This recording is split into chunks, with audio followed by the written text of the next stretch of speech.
Hey everyone, welcome back to Bender. Today we're diving into an amazing story called What If Harry Was Raised by the French Ministry and Married Fleur Delacour to Rule Magical Europe. If you love these stories, please hit that like button and subscribe. It really helps us bring more content to you.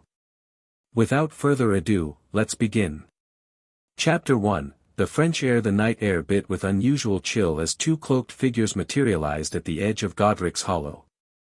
Even from this distance, the acrid smell of dark magic hung in the air. The taller figure raised a hand, signaling his companion to halt as he consulted a peculiar timepiece. "We have 7 minutes, Martine. The British oaf will arrive on Dumbledore's orders at precisely midnight." Martine Dubois nodded, her wand already drawn. "And the child, François? You're certain he lives?" François Lefebvre, Deputy Minister of International Magical Cooperation for the French Ministry, pursed his lips. "Our detection charms confirmed it. The impossible has happened." The Dark Lord's magic rebounded, leaving the child marked but alive. They moved swiftly through the village, disillusionment charms making them nearly invisible to any muggle eyes that might be peering through windows at this late hour. When they reached the Potter cottage, François inhaled sharply. Half the upper floor had been blasted away, magical residue still crackling in the air. "Murd," Martine whispered, her voice catching. "James is by the stairs." The body of James Potter lay sprawled at the foot of the staircase, his wand several feet from his outstretched hand. François felt a moment of respect for the man who had clearly died defending his family, but there was no time for sentiment. "Upstairs," he directed. "Quickly." In the nursery, the scene was even more grim. Lily Potter lay on the floor before a crib, her body positioned in clear sacrifice. And there, standing in his crib clutching the bars, was a dark-haired boy no older than 15 months. A jagged, lightning-shaped wound on his forehead still glistened with blood. "Harry Potter," François murmured, approaching carefully. "The child who survived the unsurvivable." The boy looked up with startlingly green eyes, confusion and tears evident on his face. "Mama?" he questioned, looking toward Lily's body. François felt Martine stiffen beside him. "This is unconscionable, François. The British Ministry will call it kidnapping." "They will call it many things," François replied coolly, lifting the child from the crib. "But by the time they sort through this chaos, Harry will be under the protection of France. The Minister has unanimously approved this extraction." "And Dumbledore?" François' expression hardened. "Albus Dumbledore does not own this child, regardless of what he believes. Britain has failed the Potters. France will not fail their son." He checked his timepiece again. 2 minutes. The protective enchantments Lily Potter cast with her sacrifice have temporarily neutralized the tracking charms typically placed on magical children. "We must move now, before they reactivate." Martine nodded and touched her wand to the child's forehead, murmuring a gentle healing spell. The bleeding stopped, though the cut remained visible. "That scar will never fully heal," she observed. "It's saturated with residual magic." "All the better," François said, wrapping the child in a charmed blanket that would mask his magical signature. "The boy who lived will become the greatest asset France has acquired in centuries." A distant rumble of a motorcycle engine reached their ears. "Hagrid," François said sharply. "Out the back. The international port key is authorized for immediate departure." As they slipped into the shadows behind the cottage, François felt the weight of the child in his arms and the weight of his decision on his conscience. History would judge whether this night's work was rescue or abduction. Either way, Harry Potter's destiny had just been irrevocably altered. The port key activated with a sharp tug, Godric's hollow dissolving around them as France awaited. Harry's first memory wasn't of the Lefebvre mansion or the sprawling gardens of the deputy minister's estate. It was of the smell of lavender and honey, and the soft voice of Madame Lefebvre reading him stories of Merlin, not the British version, but the French tales of Merlin as ambassador between magical kingdoms. At 5 years old, Harry sat on an ornate chair in François Lefebvre's study, his feet dangling above the polished floor as he struggled to maintain perfect posture. The tutor, Monsieur Renaud, paced before him with hands clasped behind his back. Again, young Potter. The 5 founding families of magical France. Harry took a measured breath. Lefebvre, descended from the court enchanter of Charlemagne. Montmorency, who guarded the western shores against Viking shamans. Flamel, keepers of alchemical secrets. Delacour, mediators between human and Veela courts. And Aquitaine, whose bloodline carried the gift of farsight. Renaud nodded approvingly. And where does Britain's so-called Sacred 28 stand in comparison? Harry repeated what he'd been taught. Most are younger lines, established after William the Conqueror brought Norman magic to their shores. Their claimed antiquity is largely invention. Excellent. Renaud's thin smile conveyed satisfaction. And what of your own lineage, Potter? This question always made Harry uncomfortable.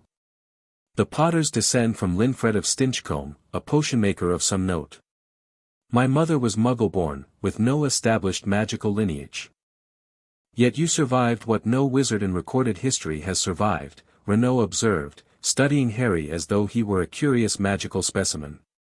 That suggests power that transcends bloodlines. The door opened, and François Lefebvre entered, now the Minister of Magic for France. At 45, he cut an imposing figure in tailored blue robes trimmed with silver. That will be all for today, Renaud. I require a private word with my ward. Harry straightened further, years of training kicking in automatically. Once Renaud departed, François took a seat behind his massive desk. You've been practicing wandless magic again, François stated without preamble. After being explicitly instructed to wait until your 8th birthday. Harry's eyes widened. I didn't mean, the house elves report books floating to your room at night. Lights dimming and brightening with your moods. François leaned forward. Such lack of discipline is unexpected from you, Harry. I'm sorry, Minister, Harry replied, using the formal address François preferred, even in private. The magic, it feels like it wants to be used. Something flickered in François' eyes, not anger, but intense interest. Describe this feeling.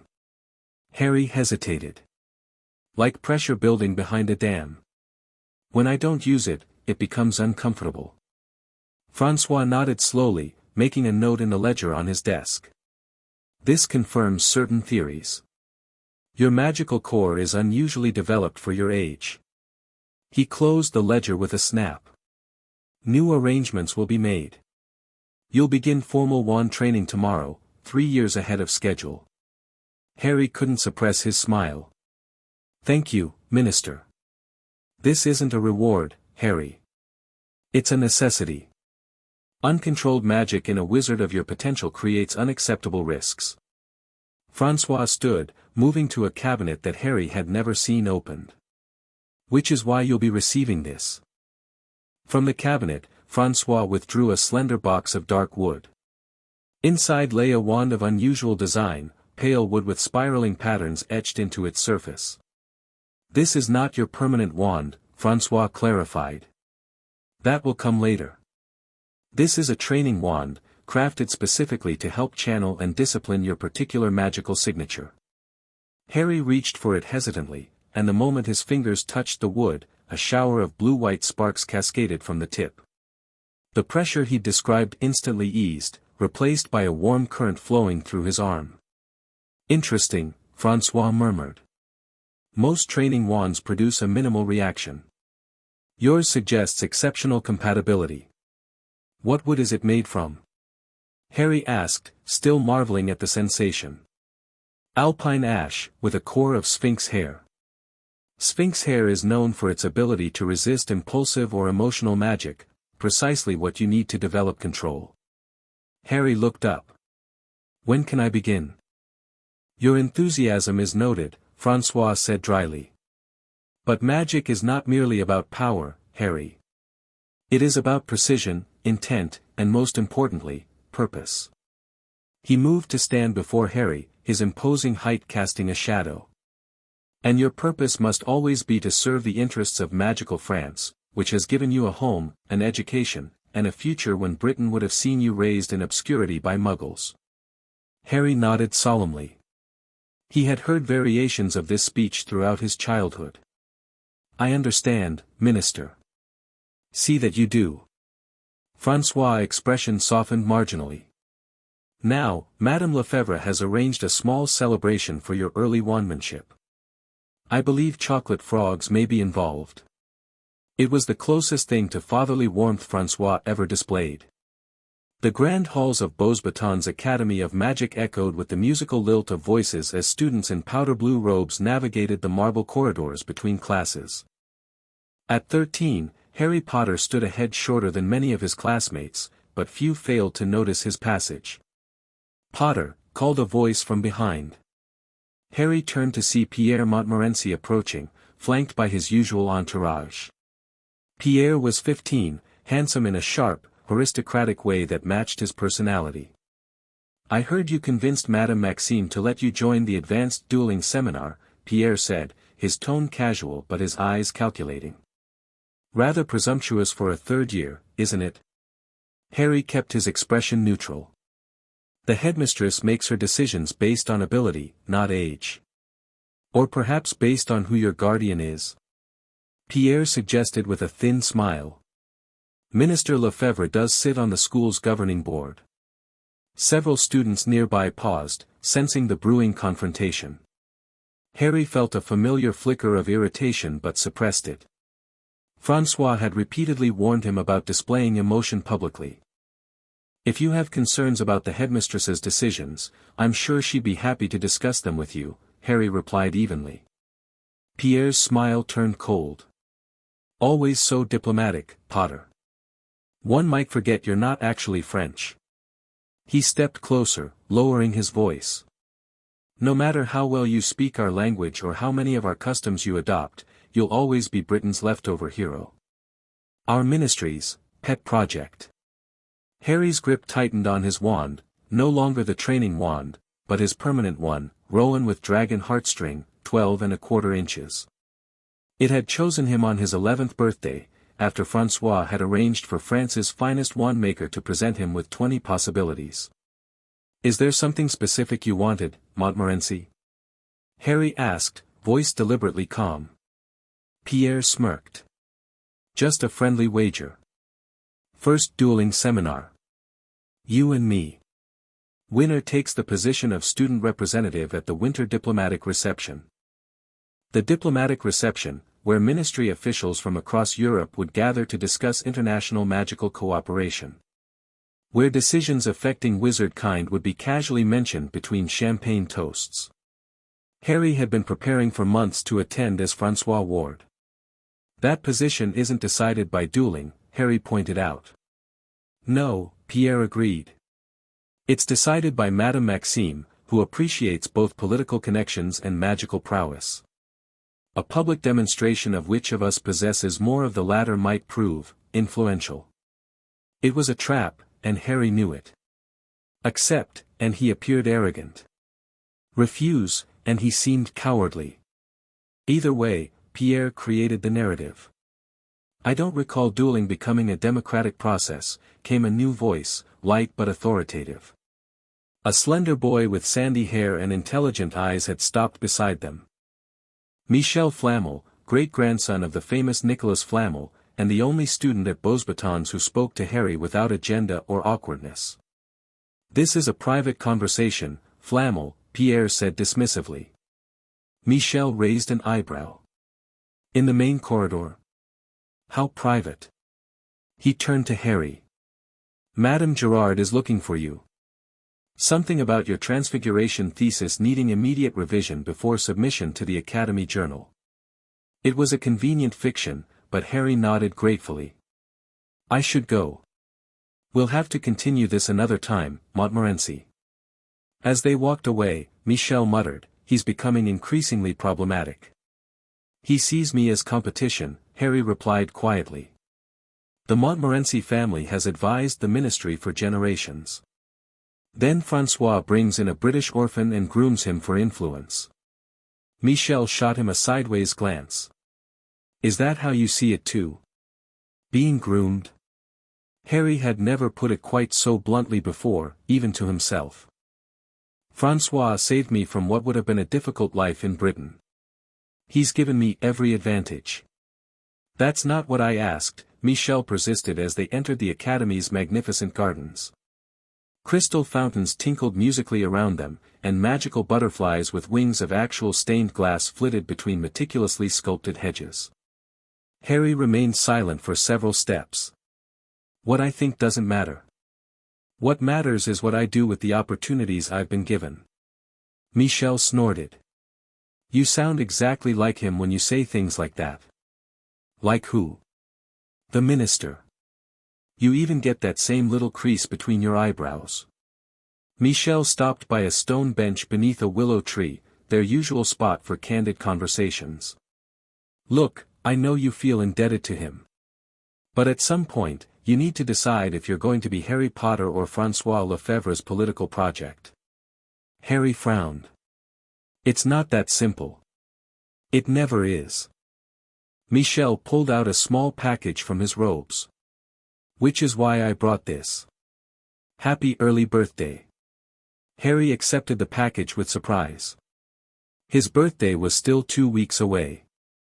Unwrapping it revealed a small, silver pocket watch with unusual engravings. It's a Pathfinder, Michel explained. My great-grandfather created only 7 of them. They're calibrated to the user's magical signature and help navigate both physically and, otherwise. Otherwise? Harry examined the intricate device. When you find yourself at a crossroads, any kind, it will warm in your palm. If you open it at that moment, it offers guidance. Magical advice? Harry asked skeptically. Michel smiled. Not exactly. It simply helps you see your own truth more clearly. Great-grandfather believed most wizards lose their way not because they lack information, but because they cannot distinguish their authentic path from the one others have chosen for them. Harry felt a lump in his throat. It was perhaps the most thoughtful gift he'd ever received. Michel, I can't accept this. These must be incredibly valuable. Which is exactly why you should have one, Michel insisted. Besides, what's the alternative? Pierre Montmorency gets one. Imagine the existential horror. Harry laughed despite himself, carefully pocketing the Pathfinder. Thank you. Just promise you'll actually use it, Michel said, suddenly serious. Not leave it in a drawer because it doesn't align with the minister's plans for you. Before Harry could respond, a chime sounded throughout the gardens, signaling the beginning of afternoon classes. Advanced dueling awaits, Michel said, standing. Try not to humiliate Pierre too thoroughly. His ego bruises more easily than he lets on. Harry grinned. I'll keep that in mind. The first time Harry saw Fleur Delacour, he was 15 and she was 17. It wasn't in a classroom or during a formal introduction, as might have been expected given their family's standings in French magical society. Instead, it was in the aftermath of chaos. The summer equinox celebration at the Pyrenean Magical Reserve had been disrupted by the unexpected awakening of a hibernating Antipodean opal-eye dragon. As magical researchers and dragon handlers scrambled to contain the situation, Harry found himself separated from the Lefebvres in the evacuation. Instinctively, he moved against the tide of fleeing attendees, wand drawn. He'd been training in defensive magic since childhood and couldn't bring himself to simply run. Rounding a stand of trees, he came face to face with a young woman directing younger children to safety with confident authority. You should be evacuating that way, she said in French, pointing without looking at him. Her attention remained focused on shepherding 3 frightened children toward the designated apparition point. I thought I might help, Harry replied, moving to her side as the distant roar of the dragon echoed through the valley. Only then did she turn to look at him, and Harry felt an odd sensation, like the air between them had suddenly become charged with magical current. Her silvery blonde hair was pulled back in a practical braid, and her blue eyes narrowed assessingly. Harry Potter, she stated, recognition dawning. Minister Lefebvre's ward. And your Fleur Delacour, he responded, having recognized her as well. The Delacours were prominent in French magical politics, particularly in relations with non-human magical communities. A scream pierced the air, followed by a crash of falling timber. Without further discussion, they both turned toward the sound. The children will find their way from here, Fleur said decisively. Someone may be injured. They moved together through the woodland, Fleur slightly ahead. Harry noticed her wand grip, unusual but clearly practiced, with her index finger extended along the shaft for finer control. You study dueling? He asked as they navigated fallen branches. Among other things, she replied without breaking stride. You. Advanced defensive magic and international magical theory, Harry said. She gave him a sideways glance. Preparing you for the diplomatic corps, I see. Before Harry could respond, they emerged into a clearing where a section of viewing platform had collapsed. 2 researchers were pinned beneath the structure, while another wizard attempted to levitate the heavy timber without success. Stabilization charm first, Fleur directed, already casting. The wood is enchanted to resist simple levitation. Harry immediately understood her approach. Constantum structurum, he cast, his spell interlacing with hers to prevent further collapse. The trapped researchers looked up with relief as Fleur and Harry worked in unexpected synchronization. Harry had rarely experienced such intuitive magical cooperation, it was as though they'd trained together for years. Now a targeted reversal of the anti-levitation enchantment, Fleur said, beginning a complex wandwork pattern. Harry recognized the theoretical approach but had never attempted it practically. He mirrored her movements on the opposite side of the collapsed structure, feeling their magic creating a harmonized counterspell. The timber groaned, then slowly rose. The wizard who had been struggling alone rushed forward to help the trapped researchers crawl free. Thank you, one gasped, clutching her injured arm. The dragon's roar triggered the safety wards incorrectly, they collapsed the platform instead of reinforcing it.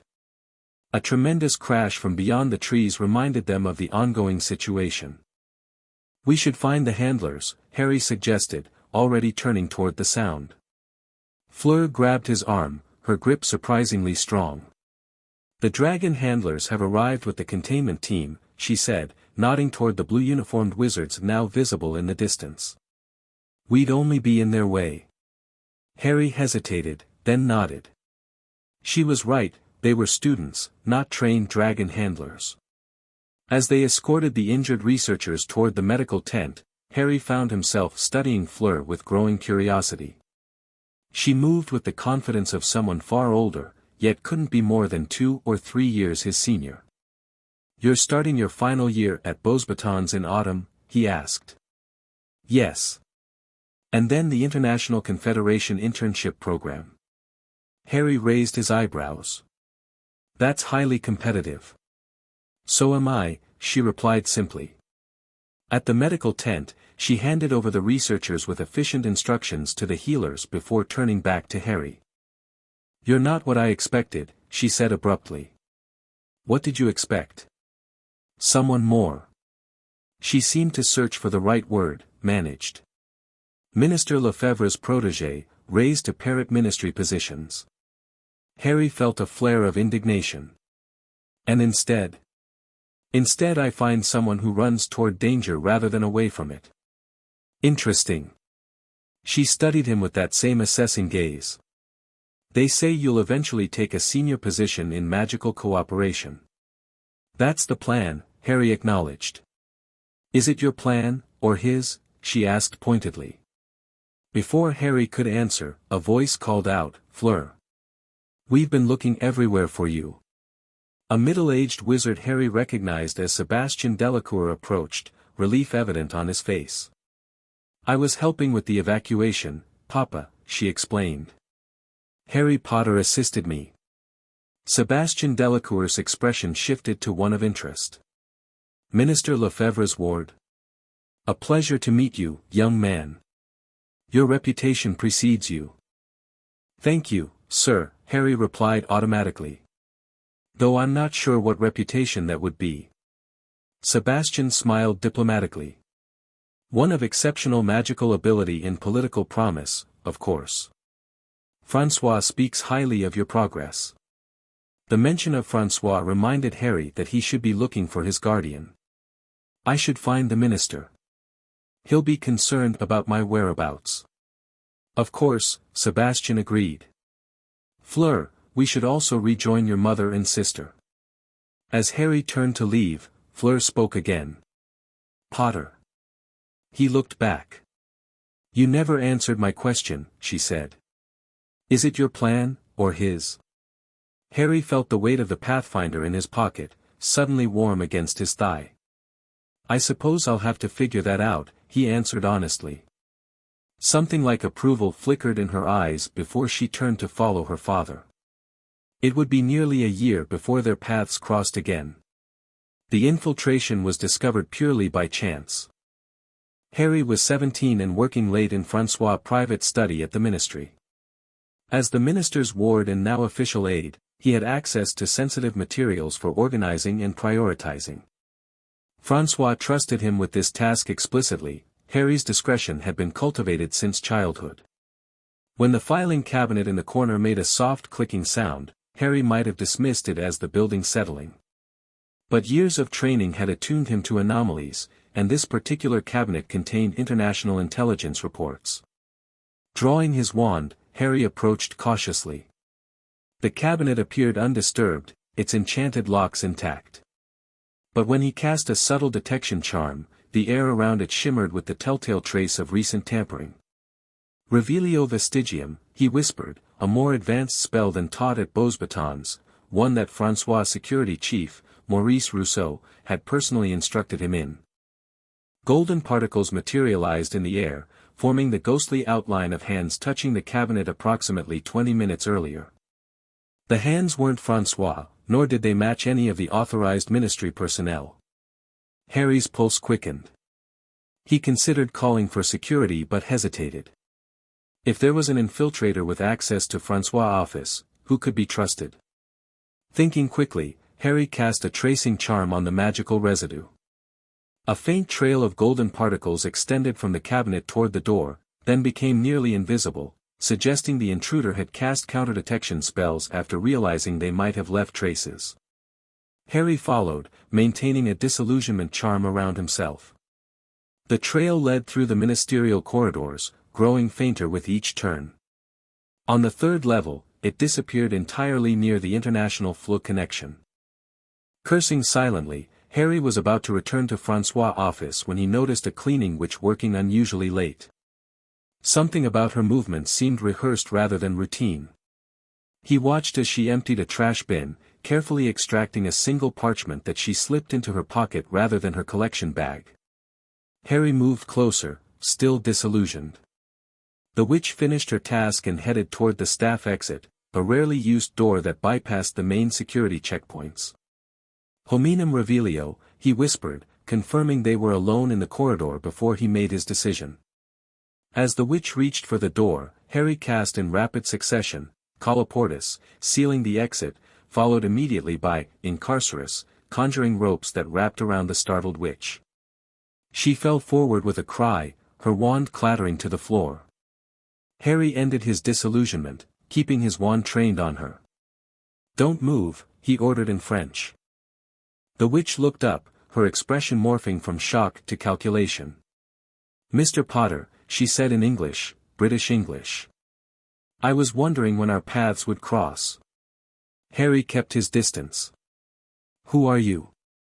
With a shimmer of magic, her appearance began to change, the glamour charm fading to reveal a middle-aged woman with sharp features and calculating eyes. Emmeline Vance, Department of Mysteries, British Ministry of Magic, she said calmly, despite her bound position. And before you alert your French colleagues, you might want to see what I found in Minister Lefebvre's classified files. Harry didn't lower his wand. Breaking into the office of a foreign minister of magic is grounds for international incident, Ms. Vance. Whatever you think you found, concerns you directly, she interrupted. The document in my pocket is about Project Héritier, Lefebvre's long-term plan for you. Harry faltered slightly. What are you talking about? Check my pocket, she challenged. Left side. But I suggest you verify the authenticity for yourself. It bears Francois' magical signature. Against his better judgment, Harry summoned the document with a careful, accio parchment, maintaining his wand trained on Vance with his other hand, a dual-focus technique he'd mastered during advanced training. The parchment flew to his free hand. It was stamped with the official seal of the French minister, not the public seal, but Francois' personal one that Harry had seen countless times on confidential communications. Go ahead, Vance urged. Read what your guardian really has planned for you. Harry unfolded the parchment cautiously, scanning its contents. It detailed a strategic political alliance, his own, to the daughter of a prominent Eastern European magical family, scheduled to be announced on his 19th birthday. The union was described as cementing the final phase of Project Heritier and positioning the Potter asset for maximum diplomatic leverage against Britain. His stomach clenched. The document continued, outlining how his fame as the boy who lived would be leveraged to create a new power center in European magical politics, with Francois controlling the narrative through his carefully cultivated ward. He's been planning this for years, Vance said quietly. Since the night he took you from Godric's Hollow. Harry looked up sharply. How do you know about that? Dumbledore has always known, she replied. He chose not to contest the adoption, initially. He believed you might be safer outside Britain while certain elements remained at large. But this, she nodded toward the document, this goes beyond protection. Harry's mind raced. The document aligned with things he'd observed over the years, Francois' careful management of his public appearances, the specific educational focus, the controlled interaction with other prominent families. Why are you showing me this? He asked finally. Because you deserve to know you're being used as a political pawn, Vance answered. And because Britain has a claim on you too, Harry Potter. Your parents were British heroes. They died fighting for British freedom. Their son shouldn't be weaponized against their own country. Harry folded the document, his expression hardening. So Britain can claim me instead? Make me their own pawn. Vance had the decency to look uncomfortable. Dumbledore wants to offer you choices, not direction. Dumbledore, Harry repeated flatly. Who left me on a doorstep for Francois to find? That's not exactly, I know more than you think, Ms. Vance, Harry cut her off. I've studied the records, the testimonies. I know Dumbledore intended to leave me with Muggle relatives who despised magic. His voice remained controlled, but his magic flared visibly around him, a phenomenon that only occurred when his emotions threatened his normally perfect composure. Vance's eyes widened at the display. You're extraordinarily powerful. Another reason both ministries want to control me? Harry suggested coldly. To his surprise, she nodded. Yes. That's exactly why. But power gives you options, Mr. Potter. You don't have to be anyone's asset. For a moment, Harry stood silent, considering her words. Then he made a decision. Finite incantatem, he said, releasing the binding spell. Vance slowly got to her feet, watching him warily. What now? Now you're going to leave through that Fleur connection with the document you stole, Harry said calmly. I'll give you a 10-minute head start before I alert security. She looked genuinely surprised. Why? Harry's green eyes met hers steadily. Because while I'm not yet sure what game Francois is playing, I'm certain I don't want to play Dumbledore's either. Consider this a third option. Vance studied him for a long moment. You're not what any of us expected, Harry Potter. She moved toward the international Fleur. For what it's worth, your parents would be proud of your independence. After she disappeared in a flash of green flame, Harry stood motionless, feeling the weight of the Pathfinder in his pocket. It was warm, nearly hot, against his thigh. He withdrew it with shaking hands and opened the case. Inside, rather than a traditional clock face, was a surface like a pensieve, swirling with silvery light. As he watched, words formed briefly across its surface before dissolving again. The path forward lies between claims, not within them. Harry snapped the Pathfinder closed, his mind made up.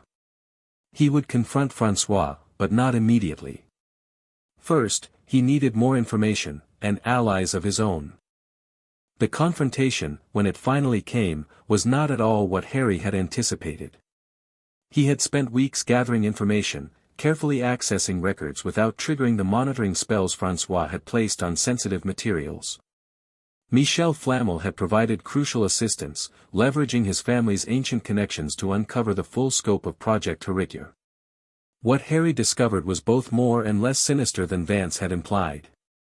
Yes, Francois had extracted him from Britain with political motives. Yes, his entire upbringing had been carefully orchestrated to create a specific type of influential figure. But there was something else, something no one, not even Vance or Dumbledore, seemed to understand. Francois Lefebvre genuinely believed he was creating a better future for magical Europe, with Harry as its cornerstone. He sees himself as your kingmaker, Michel had explained during a clandestine meeting in the hidden section of the Flamel Library. In his mind, he's not using you, he's creating a legacy through you. A legacy I never asked for, Harry had replied bitterly. Now, standing in Francois' private study at the Lefebvre estate, Harry felt oddly calm. The parchment detailing his arranged political marriage sat on the desk between them. Francois showed no surprise at its appearance. I wondered if the British operative had successfully passed this to you, he said, his voice as measured as always. You let her go. It wasn't a question, but Harry answered anyway. I did. Why? Harry met his guardian's gaze directly. Because I needed to understand what was true before deciding my next move. A flicker of something like pride crossed Francois' face. And what have you concluded? That you rescued me from what would have been a difficult childhood, Harry began carefully, gave me education, opportunity, and privilege. And that you did it all with the explicit intention of creating a political asset for France. Francois nodded once. An accurate assessment. The question, Harry continued, is whether you ever saw me as anything more than that asset. For the first time in Harry's memory, Francois looked genuinely taken aback. Of course I did. Do you think I invested 17 years in a mere political tool? The document suggests exactly that, Harry pointed out. Francois stood, moving to the window that overlooked the estate's perfectly manicured gardens. Politics requires documentation that appears coldly strategic, Harry. You know this. The reality is more complex. Then explain the reality to me, Harry challenged.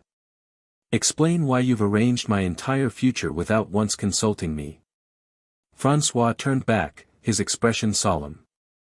Because I believed you would choose it anyway, once you understood the full potential of your position. He gestured to the chair opposite his own. Sit. Please. Harry hesitated, then complied. Francois returned to his seat, folding his hands on the desk. What do you know about the current state of magical Europe? He asked. Britain is increasingly isolated, focused inward since Voldemort's fall, Harry recited. Eastern European ministries are consolidating power around pure-blood interests. The German Confederation has proposed stricter international secrecy statutes that would further separate magical and non-magical worlds. Francois nodded. And what do you see as the inevitable outcome of these trends? Harry considered. Fragmentation. Increased isolation between magical communities. Eventually, conflict when resources or interests collide. Precisely. Francois leaned forward. Now imagine an alternative. A unified approach to magical governance across Europe. Standardized educational practices, coordinated research, cooperative security against both internal and external threats. A magical European Union, Harry said, beginning to understand. Yes. But such unions require figureheads, symbolic leaders who transcend national interests. Francois' gaze intensified. You, Harry, have a unique position. British by birth, French by upbringing. Famous for surviving the darkest wizard of recent history, yet educated in diplomatic rather than combative magic. You've been grooming me to lead this union, Harry realized. To help create it, Francois corrected. Leadership would come later, if earned. The marriage proposal is simply the next logical step, connecting you to Eastern European interests to balance your Western ones. Harry shook his head. You still should have told me. Included me in these decisions about my own life. Perhaps. Francois sighed, a rare display of uncertainty. I have made mistakes, Harry. Chief among them, perhaps, was forgetting that you are not merely the sum of my planning. You have become more. The admission hung in the air between them. Harry had never heard Francois acknowledge a mistake before. What happens now? Harry asked finally. That, Francois said quietly, is entirely your decision. For the first time since I took you from Godric's Hollow, I am placing your future completely in your own hands. Harry blinked in surprise. You're giving me a choice. I am acknowledging that you have earned the right to make your own choices, Francois clarified. The difference is significant. Harry stood and paced the length of the study, feeling the weight of the moment. If I choose to walk away from Project Heritier, then I will respect that decision, though I believe it would be a missed opportunity for magical Europe. Francois remained seated, watching him. But I hope you will consider a third option, between blind acceptance and complete rejection. Harry stopped pacing. Which is? Partnership, Francois said simply. No more secrets. No more directives disguised as guidance. True collaboration toward shared goals, if your goals indeed align with what I've described. Harry thought of the Pathfinder's message, the path forward lies between claims, not within them. I need time, he said finally. And complete access to all documentation related to Project Heritier and your vision for magical Europe. You shall have both, Francois agreed immediately. Though I would caution against sharing this information with your British contacts. Harry's expression hardened. I don't have British contacts. I have sources of information, which I evaluate independently. For the first time, a genuine smile crossed Francois' face. And that, Harry, is precisely why you will succeed whether you choose to work with me or not. He stood, extending his hand across the desk. Whatever you decide, know that I am proud of the wizard you've become. Harry hesitated only briefly before accepting the handshake. Even though I may not be the wizard you planned. Perhaps especially because of that, Francois replied. As Harry left the study, he felt the Pathfinder warm briefly in his pocket. His future remained uncertain, but for the first time, it truly felt like his own to determine. What he couldn't know was how soon that determination would be tested, or that his path would soon cross again with Fleur Delacour under circumstances neither of them could have anticipated. Chapter 2, Silver and Emerald Alliance. The great hall of Beauxbatons Academy shimmered with enchanted ice sculptures that never melted and fountains flowing with sparkling beverages. Hundreds of floating candles cast a warm glow across the assembled students and distinguished guests from across magical Europe. At 18, Harry stood at Francois' side, the perfect picture of a diplomatic protégé in formal midnight blue robes trimmed with silver. The British delegation has arrived, Francois murmured, nodding toward the entrance where Albus Dumbledore led a contingent of Hogwarts students and staff into the hall. Harry kept his expression neutral despite the surge of curiosity. This was his first encounter with the legendary wizard who had intended a very different life for him.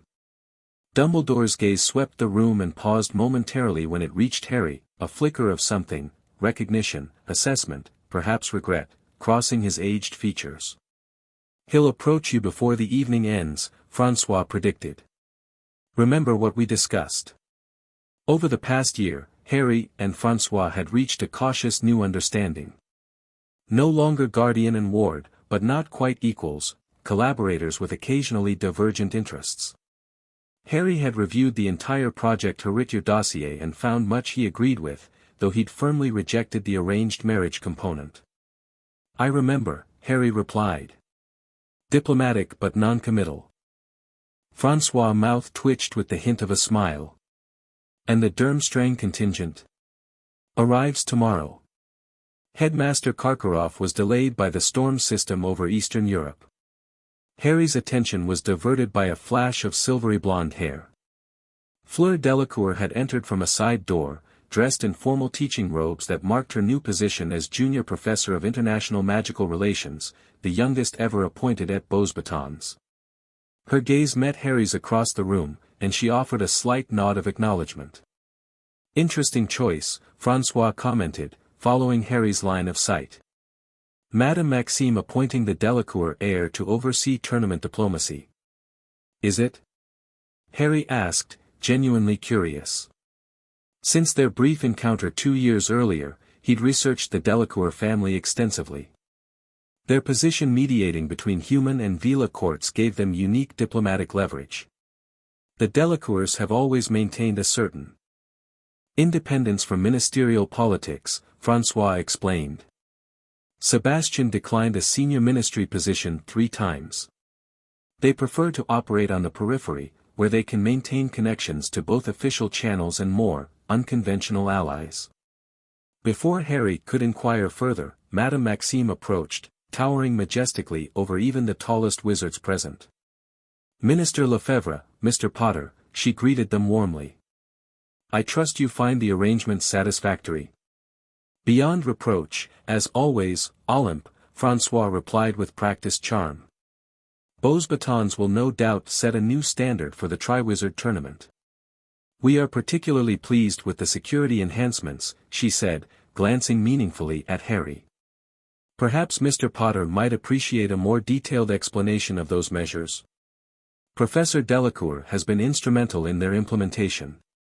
The suggestion was far from subtle.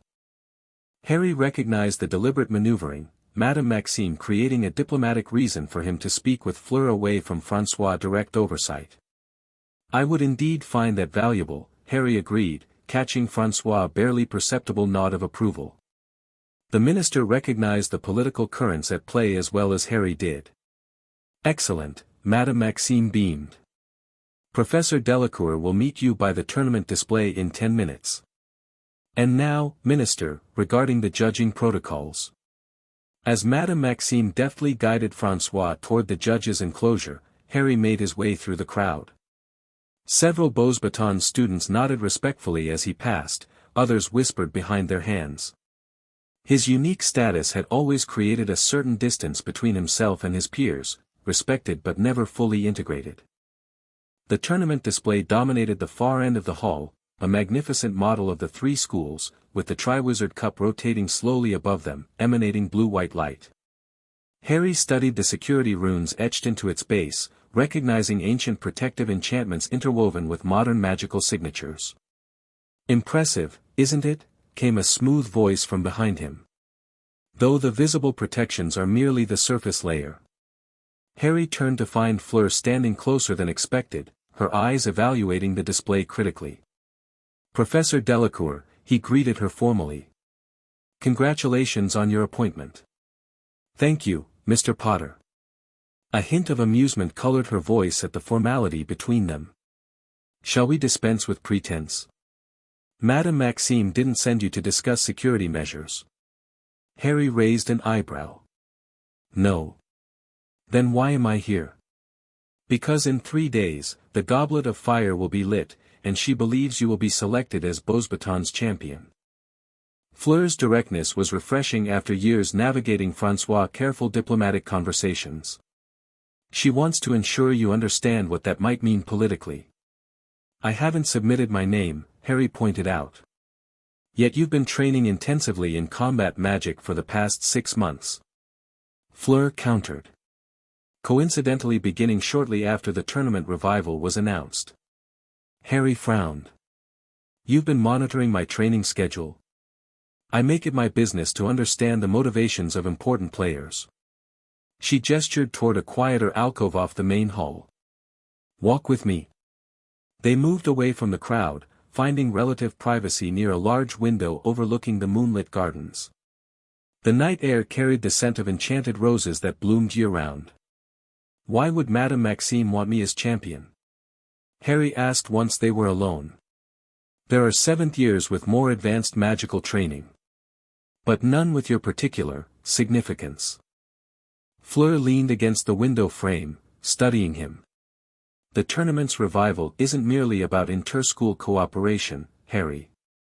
It's a political maneuver. Britain pushing for renewed influence in European magical affairs after years of isolation. And you believe Madame Maxime wants to counter that by having me represent Beauxbatons? The British-born wizard raised by France? Precisely. The symbolism would be powerful." Fleur's gaze was unflinchingly direct. "The question is, would you be competing for Beauxbatons, for France, or for François Lefebvre's vision of a unified magical Europe?" Harry tensed. "You know about that. More than you might expect." She smiled slightly. "My family has its own information networks. Project Heritier has been on our radar for years." "And what's your opinion of it?" Harry asked cautiously. "A unified magical Europe has merit," she acknowledged. "But François' approach centralizes too much power in ministerial hands. There are older magical traditions that deserve preservation and autonomy. Like the Veela courts." Something flickered in her eyes, surprise, perhaps, that he'd made the connection. "Among others. My mother's heritage gives our family unique perspective on how non-human magical communities might fare under such unification." A commotion near the entrance drew their attention. Igor Karkaroff had arrived early after all, his fur-cloaked figure surrounded by stern-faced Durmstrang students. "Interesting," Fleur murmured.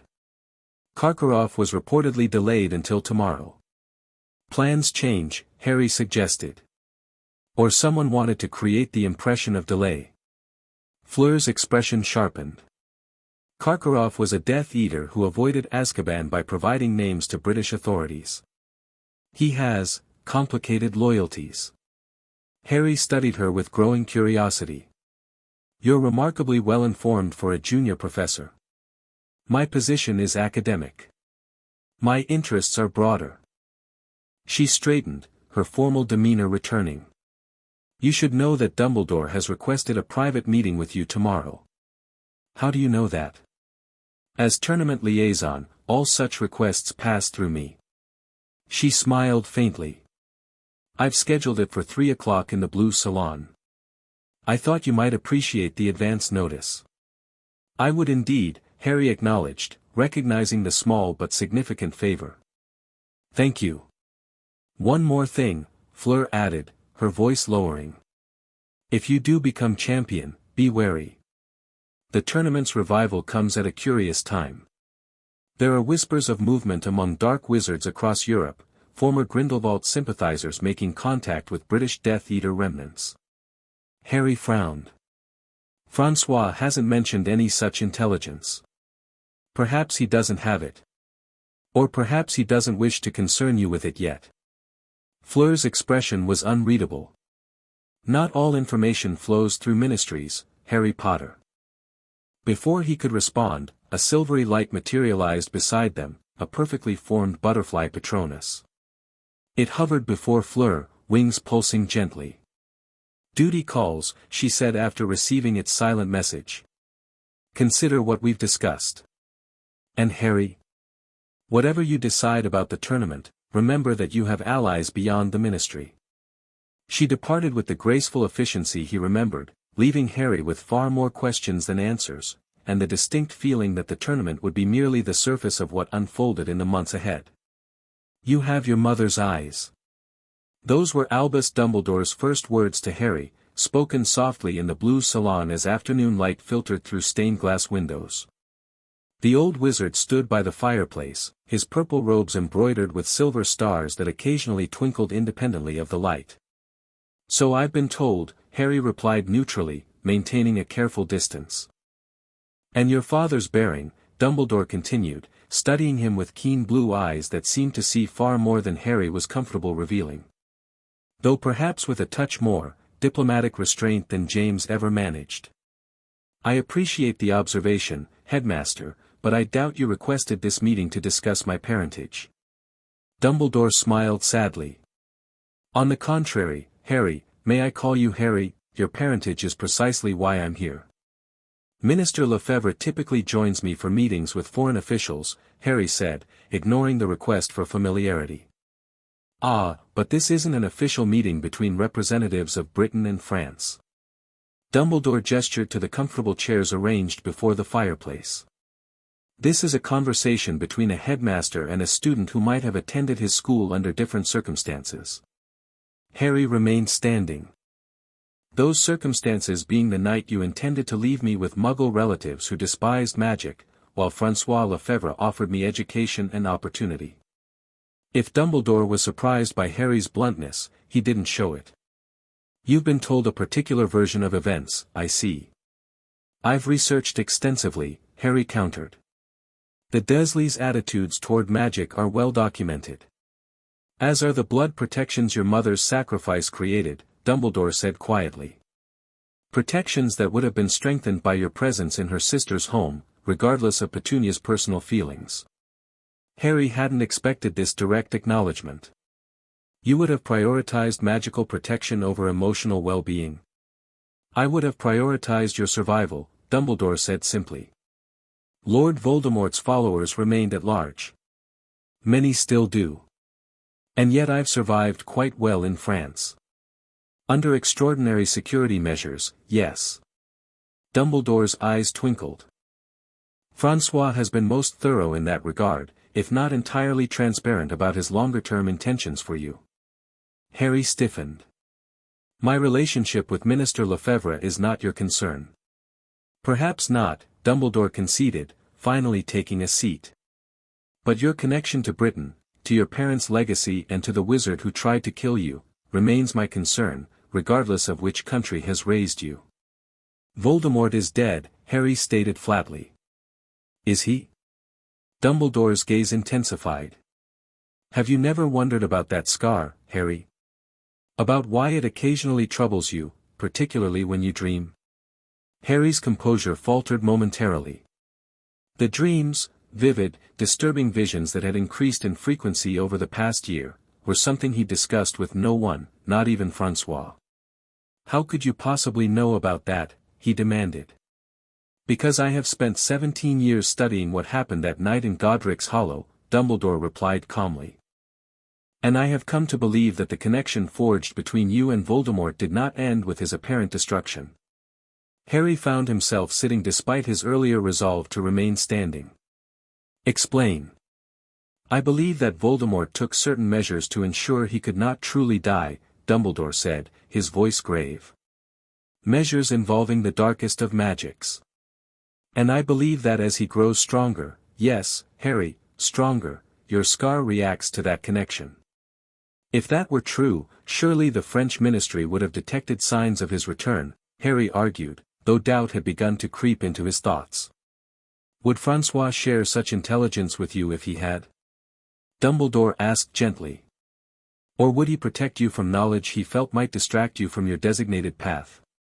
The question hit uncomfortably close to Harry's own uncertainties. Despite their new understanding, François still tended to filter information based on what he deemed relevant to Harry's role. Why tell me this now? Harry asked, regaining his composure. Because the Triwizard Tournament may have been compromised, Dumbledore said bluntly. I have reason to believe that Voldemort's supporters intend to use it for purposes beyond mere competition. What evidence do you have? Patterns of movement among known Death Eaters. Unusual magical signatures detected near tournament preparation sites. And, Dumbledore hesitated, then continued, the sudden intensification of your dreams, I suspect. Harry stood abruptly. You've been monitoring me? Not directly, Dumbledore assured him. But certain magical connections leave echoes that can be detected by those who know what to look for. And what exactly do you expect me to do with this information? Harry demanded. Run back to Britain under your protection. Abandon the life and connections I've built here. Not at all, Dumbledore said, surprising him. I expect you to be vigilant, particularly if you become the Beauxbatons champion, as I suspect you will. And I hope you might consider sharing relevant information with me, as I have done with you today. Harry studied the old wizard carefully. There was sincerity in his manner, but also calculation, the same blend he'd grown accustomed to recognizing in Francois. I'll consider what you've said, Harry conceded finally. But my primary loyalties remain here. As they should, Dumbledore agreed, rising. I merely ask that you keep your mind open to possibilities beyond what Francois Lefebvre has envisioned for you. He reached into his robes and withdrew a small, wrapped package. And perhaps that you accept this small token, something that once belonged to your father. Harry hesitated before taking the package. What is it? A legacy, Dumbledore said simply. One of several that should rightfully be yours. After Dumbledore departed, Harry carefully unwrapped the package to find a shimmering, silvery cloak of extraordinarily light material. As he held it up, his hands disappeared beneath the fabric. An invisibility cloak, but one of remarkable quality, far superior to the standard varieties used by French security forces. A note tucked within read simply, James would have wanted you to have this. Use it well. Harry sat by the fire for a long time, the cloak spread across his lap, wondering just how many inherited legacies he had yet to discover, and which of them he would ultimately choose to claim. The champion for Durmstrang Institute is Victor Crumb. Thunderous applause erupted throughout the great hall as the Bulgarian seeker rose from his seat, his expression stoic as he made his way to the antechamber behind the staff table. Karkaroff's triumphant smile was visible even from Harry's position among the Beauxbatons students. The champion for Hogwarts School is Cedric Diggory. The Hogwarts contingent erupted in cheers, a handsome boy with an open, honest face standing to accept his school's congratulations before following Crumb's path. Harry felt the collective tension of Beauxbatons students around him. As the goblet's flames turned blue once more, he found himself holding his breath despite knowing what was coming. The champion for Beauxbatons Academy is Harry Potter.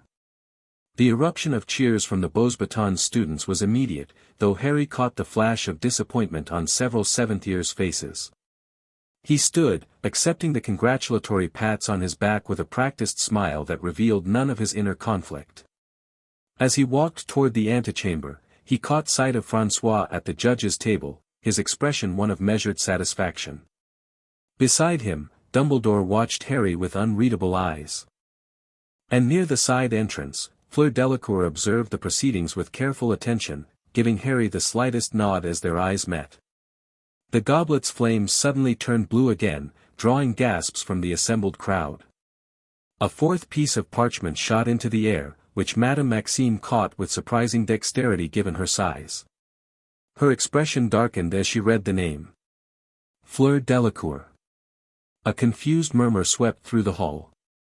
Fleur herself looked genuinely shocked, her composure slipping momentarily before she straightened, chin lifting as she made her way forward. This is irregular, Karkaroff immediately protested. The tournament requires 3 champions, 1 from each school. Harry entered the antechamber with Fleur close behind, the sounds of argument fading as the heavy door closed behind them. Crumb and Diggory looked up in confusion at their arrival. What's happening? Cedric asked. Why are there 2 Beauxbatons champions? There aren't, Fleur said tensely. I'm not a student. I'm a professor. Then how? Cedric began, but was interrupted as the door burst open and the tournament officials poured in, their heated discussion already in progress. Absolutely impossible. Karkaroff was saying. The goblet creates a binding magical contract. It cannot be hoodwinked so easily. Yet it clearly has been, Dumbledore replied calmly, his gaze moving between Harry and Fleur. The question is, by whom and to what purpose? Francois remained outwardly composed, but Harry recognized the tension in his stance. Professor Delacour did not submit her name, he stated with certainty. This is clearly external interference. Can the selection be invalidated? Madame Maxime asked Bartemius Crouch, the British official overseeing the tournament rules. Crouch shook his head grimly. The magical contract is binding once activated. Both Mr. Potter and Professor Delacour must compete or risk losing their magic. Fleur's eyes met Harry's across the room, and he saw his own suspicion reflected there. This was no coincidence.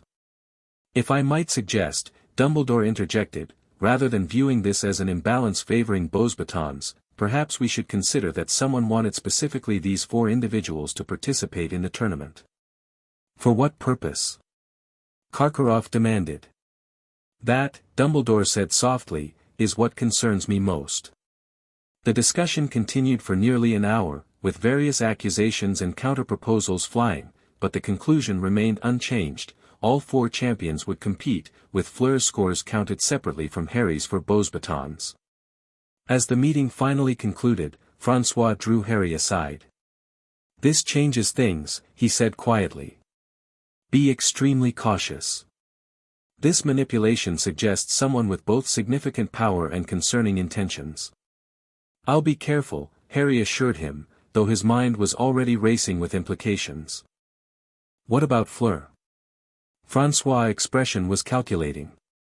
Professor Delacour's unexpected inclusion may provide an opportunity. As a staff member, she'll have access to information in areas that students do not. Working together, you might uncover who's behind this. You want us to collaborate? Harry asked, surprised by François' readiness to involve someone outside his direct influence. I want you to survive, François corrected. And right now, allies with different perspectives may be precisely what you need. He glanced toward where Fleur was speaking with Madame Maxime. The Delacour family has resources even the ministry cannot access. Use them. Before Harry could respond, Fleur approached them. Minister, might I have a word with Mr. Potter? Tournament matters. François nodded graciously. Of course. Harry, we'll speak further tomorrow. Once François had departed, Fleur led Harry to a quiet corner of the chamber. This was no accident, she said without preamble. Clearly, Harry agreed. But I don't understand the purpose. If someone wanted to target me, why involve you as well? Perhaps I wasn't the intended 4th champion, Fleur suggested. Perhaps the goblet was confounded to select a 4th person, and I was simply the name submitted. Harry frowned. That seems unlikely. The goblet is one of the most powerfully enchanted magical objects in Europe. To manipulate it would require extraordinary skill. Precisely, Fleur said grimly. Which narrows our list of suspects considerably. She glanced around to ensure they weren't overheard.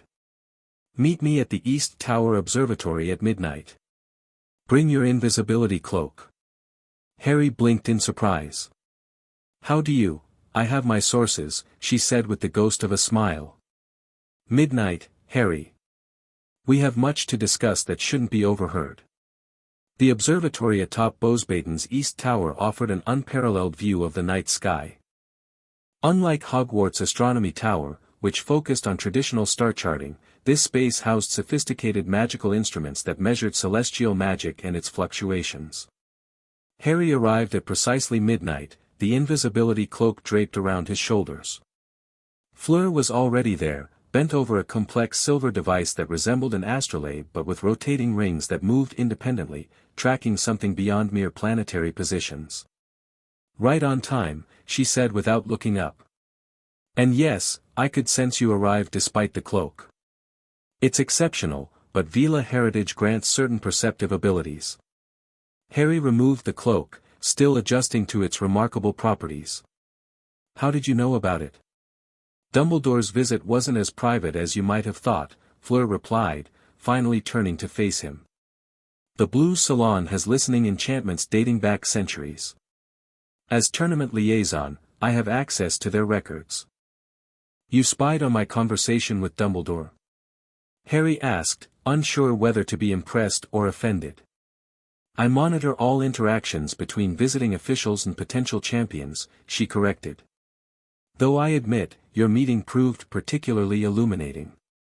Harry tensed. Then you heard, about your dreams? About Dumbledore's theories regarding Voldemort? Fleur's expression was serious. Yes. And they align with intelligence my family has gathered independently. She gestured to the strange device she'd been adjusting. This isn't merely an astronomical instrument. It's a resonance detector, designed to measure disturbances in ambient magic across Europe. For the past 6 months, it's been registering increasing fluctuations originating from Britain.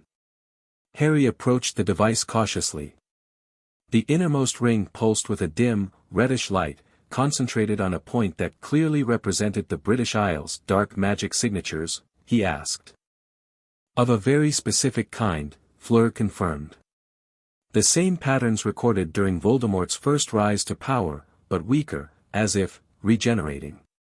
Harry felt a chill that had nothing to do with the night air.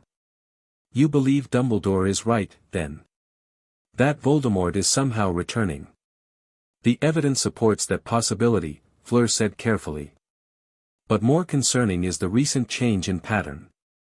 A month ago, the signatures began appearing across multiple countries, subtle enough that conventional detection methods wouldn't notice, but clear on instruments like this one. Which suggests organization, Harry concluded. Coordination across borders. Exactly.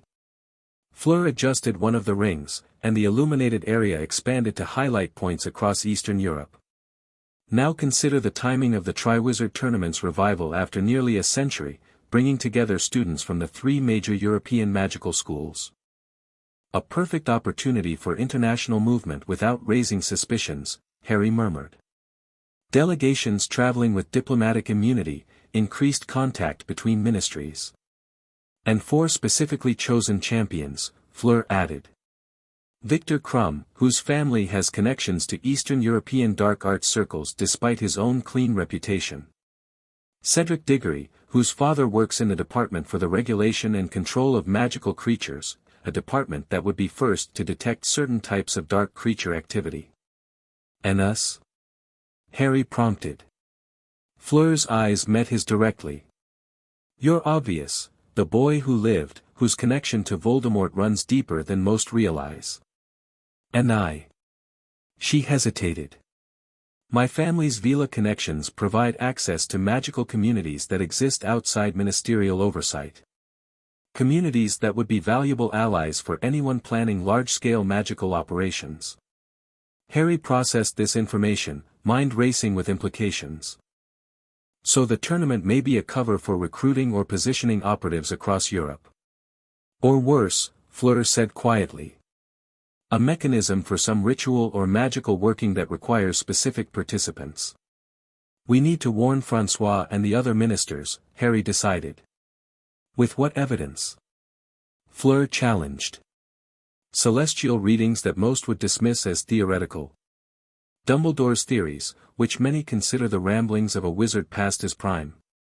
Your dreams. She had a point. Without concrete proof, they risked appearing paranoid at best, manipulated by Dumbledore at worst. Then what do you suggest? Harry asked. We gather evidence, Fleur replied decisively. Starting with the first task. If someone has tampered with the tournament, the tasks themselves may reveal their intentions. And in the meantime? In the meantime, we train together. Fleur moved to a cabinet and withdrew 2 slender boxes. These are communication devices, enchanted mirrors that allow secure conversation across any distance. My family developed them during the Grindelwald conflict and conventional methods were compromised. She handed him one of the boxes. We'll need to trust each other, Harry. Something neither of us does easily. Harry accepted the mirror, recognizing the significance of the gesture. How do we start? Fleur smiled slightly. By surviving dragons, I believe. Dragons? Harry repeated, startled. The first task, she confirmed. Karkaroff's assistant was indiscreet after several glasses of fairy wine. For dragons, 1 for each champion, nesting mothers, which are particularly aggressive. Harry shook his head in disbelief. And here I thought French diplomatic functions were dangerous. For the first time since their fateful selection, Fleur laughed, a genuine sound that transformed her normally composed features. Oh, they are. But dragons are at least honest about their intentions to burn you alive. The arena constructed for the first task towered behind Beau's batons, its smooth white stone contrasting with the surrounding forest. Thousands of spectators filled the stands, their excited chatter creating a constant background hum as Harry waited in the champion's tent. Krum paced silently, his expression focused and determined. Cedric sat on a bench, practicing transfiguration with a small stone. Fleur stood near the entrance, outwardly calm but betraying her tension through the occasional flicker of her fingers. Over the past 3 weeks, Harry and Fleur had trained intensively, developing a strategy for each of them to face their dragons while simultaneously watching for signs of external interference. Their sessions had revealed an unexpected magical compatibility, Fleur's Veela-influenced spellwork blending seamlessly with Harry's more power-driven approach. "Champions, gather round." Ludo Bagman called cheerfully, seemingly oblivious to the tension permeating the tent. "Time to select your opponents." He presented a silk bag that writhed with movement. "Ladies first," he offered to Fleur, who stepped forward with practiced grace. She reached into the bag and withdrew a miniature dragon with a number 2 around its neck, a Swedish short snout, blue-silver in coloration. It snapped at her fingers before settling into her palm. "Mr. Krum." Bagman continued. Krum selected a Chinese fireball with the number 3, his expression unchanging as he studied the miniature creature. Cedric drew the common Welsh green, numbered 1. "Which left?" "Mr. Potter," Bagman said, his enthusiasm undimmed, "that leaves you with." Harry reached into the bag and pulled out the Hungarian horntail, its tiny spikes bristling as it roared a silent challenge. The number 4 hung around its miniature neck. "Excellent." Bagman beamed. "Your task is simple, retrieve the golden egg from your dragon's nest. This egg contains a clue for the second task. Mr. Diggory, you're first in 5 minutes." As Bagman departed, Fleur moved casually to Harry's side. "The horntail," she murmured. "The most dangerous of the 4. Coincidence?" Harry asked quietly. "Perhaps," Fleur replied, though her tone suggested doubt. "Remember, whatever happens in the arena, stay focused on our broader concerns. Someone may be watching for specific reactions." Harry nodded slightly. Over their weeks of training, they developed a theory that the tournament might be designed to test their magical capabilities or to trigger specific types of magic under pressure. Cedric was called out first, the crowd's roar swelling as he entered the arena. The remaining champions listened to the commentary in tense silence. "A transfiguration approach." Bagman's voice boomed. "Diggory has transformed that boulder into a Labrador. Attempting to distract the dragon, oh. Nearly caught by that flame. But he's moving toward the eggs while the dragon chases his conjured dog." Minutes later, the crowd erupted in cheers. Cedric had succeeded, though apparently with some injuries, based on Bagman's comments about the medical tent. Fleur was called next. Before leaving, she caught Harry's eye, a silent communication passing between them, "Stay alert." Harry listened as Bagman described Fleur's approach. "Professor Delacour is attempting some form of enchantment, the dragon's eyes are drooping." "Is that?" "Yes, she's put it into a trance." "Remarkable control." "She's approaching the nest, careful of those snores, they're still shooting flames." "Oh. The dragon's skirt has caught fire, but she's got the egg." Krum's turn came next, his strategy more aggressive, a conjunctivitis curse directly to the dragon's eyes, effective but causing the creature to stumble around damaging real eggs, which cost him points. Finally, it was Harry's turn. The arena felt larger from within, the horntail crouched protectively over its nest at the far end, massive spiked tail sweeping the ground behind it. The golden egg gleamed among its clutch, conspicuously metallic among the natural ones. Harry had prepared extensively for this moment, developing a strategy that showcased precise magical control rather than brute force. Drawing his wand, he began with a series of detection spells, ostensibly to assess the dragon's magical vulnerabilities, but actually scanning for any external enchantments or monitoring charms that shouldn't be present. His suspicions were confirmed almost immediately. Beyond the standard tournament monitoring spells, he detected a subtle magical signature, a tracking charm keyed specifically to him, embedded in the arena's boundary stones. Narrowing his eyes, Harry adjusted his strategy. He needed to retrieve the egg while also investigating this unauthorized magic without revealing his awareness of it. Ventus Maxima, he cast, creating a controlled whirlwind that swirled around the arena's perimeter, stirring up dust and pebbles, and conveniently disrupting the tracking charm's focus. The dragon reared back, wings spreading as it roared a challenge at the disturbance. Harry used the momentary distraction to cast his second spell, a disillusionment charm on himself, not for complete invisibility but to blur his outline and make tracking more difficult. The crowd murmured in confusion as Harry seemed to shimmer in and out of focus. The dragon, however, relied more on scent and heat detection than sight. It swung its massive head toward him, nostrils flaring. Odorum confundus, Harry cast, creating a series of false scent trails radiating in different directions. The dragon hesitated, its head swiveling between the conflicting sensory inputs. Harry moved steadily closer, using the terrain for cover. When the dragon finally fixed on his true location, he was prepared with his final combination. Glacius Circum. A ring of ice formed around the dragon's feet, not to trap it but to cool the ground enough to confuse its heat-sensing abilities. Simultaneously, he cast Luminos Solum, creating a burst of sunlight-bright illumination directly above the nest. The dragon reared back, momentarily disoriented by the sudden sensory overload. Harry sprinted forward, summoning the golden egg with a wordless accio as he ran. The egg soared from the nest just as the dragon recovered, unleashing a torrent of flame that Harry deflected with a perfectly timed shield charm. The crowd roared its approval as he caught the egg and sprinted toward the exit, the task complete. What the spectators couldn't see was that Harry had done more than retrieve the egg. During his final sprint, he'd cast a subtle revealing charm on the boundary stone nearest the exit, confirming his suspicions. The tracking charm had a distinctive magical signature, one that didn't match any of the tournament officials, but that resonated with a darker energy he'd encountered only once before, in his recurring dreams. In the champion's tent, Fleur waited with a clean towel and a calculating expression. "You found something," she said quietly as the medic examined Harry for injuries. "Yes," he confirmed, keeping his voice low. "Someone's monitoring more than just my performance." Fleur nodded slightly. "We'll discuss it tonight." Usual location.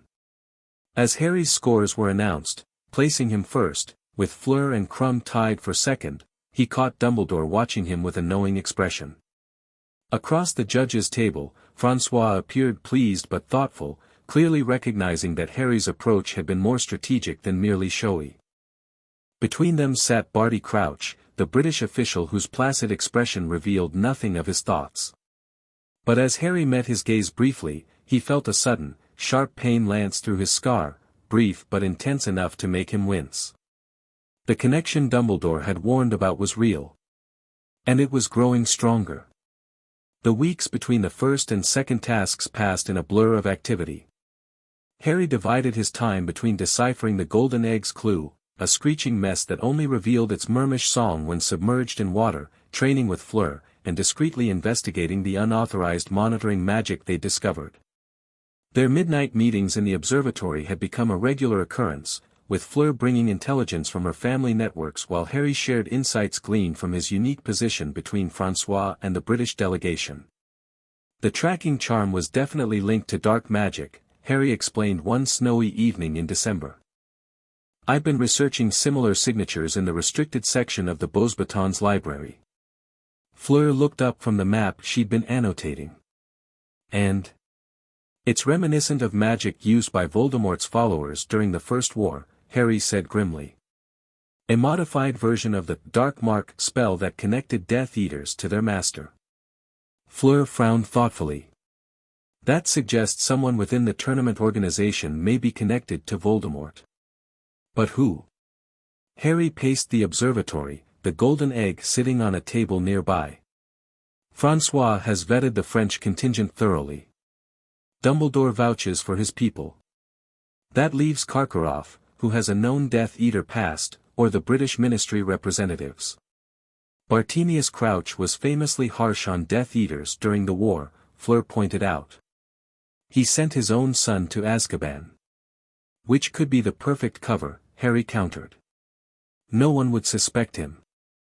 The discussion continued without resolution, but their partnership had developed into something neither had anticipated. Beyond their investigation, they'd begun sharing personal histories and perspectives. Harry learned about Fleur's childhood navigating between Veela and human worlds, while he found himself revealing aspects of his upbringing with François that he'd never discussed with anyone except Michel.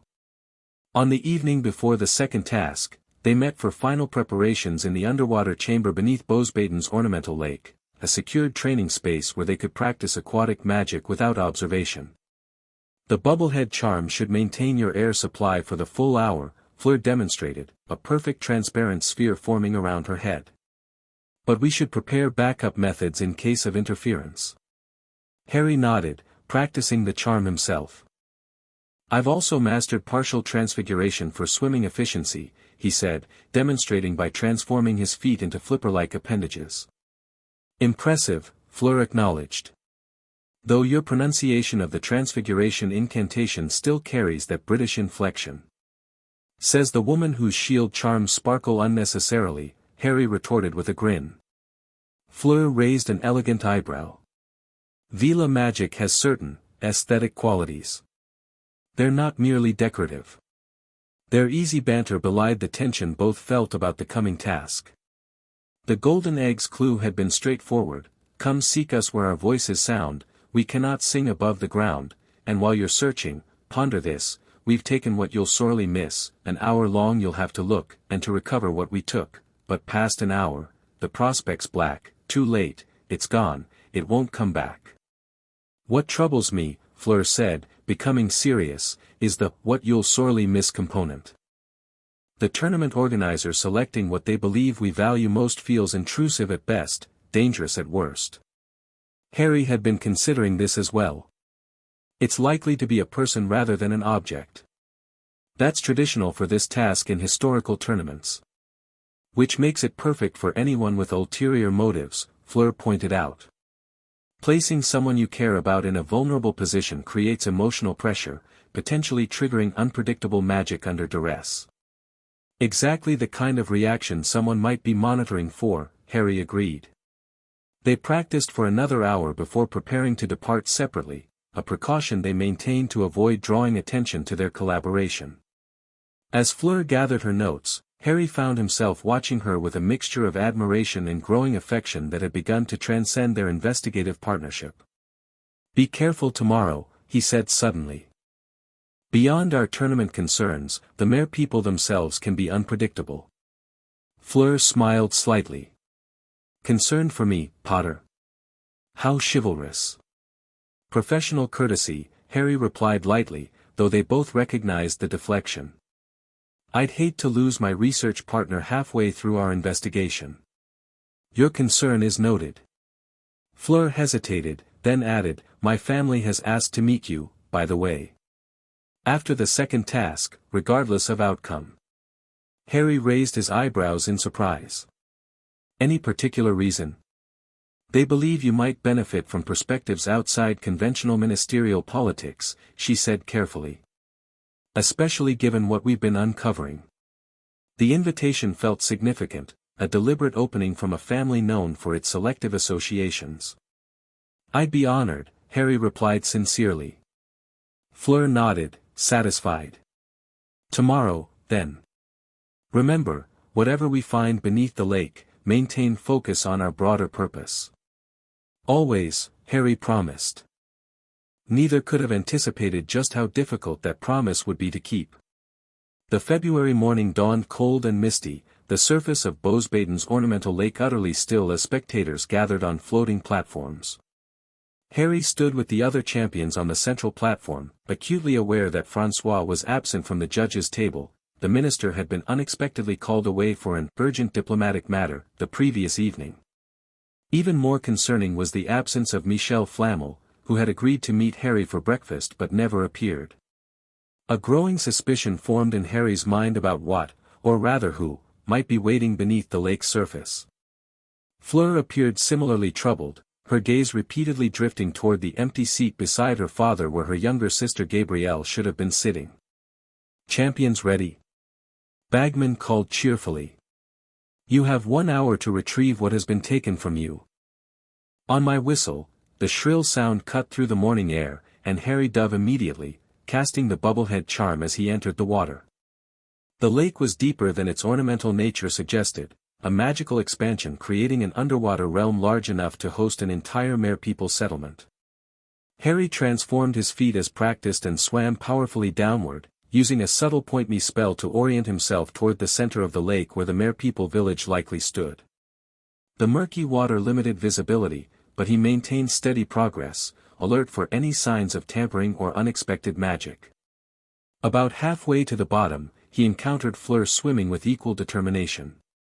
They exchanged a brief nod, maintaining their agreed-upon appearance of competition while actually coordinating their approach. Harry gestured slightly left, indicating he'd take that direction for their parallel search pattern. The strategy worked effectively until a sudden movement caught Harry's attention, a swarm of grindylows emerging from a forest of swaying lake weed. The water demons moved with unnatural coordination, bypassing Harry entirely to concentrate their attack on Fleur.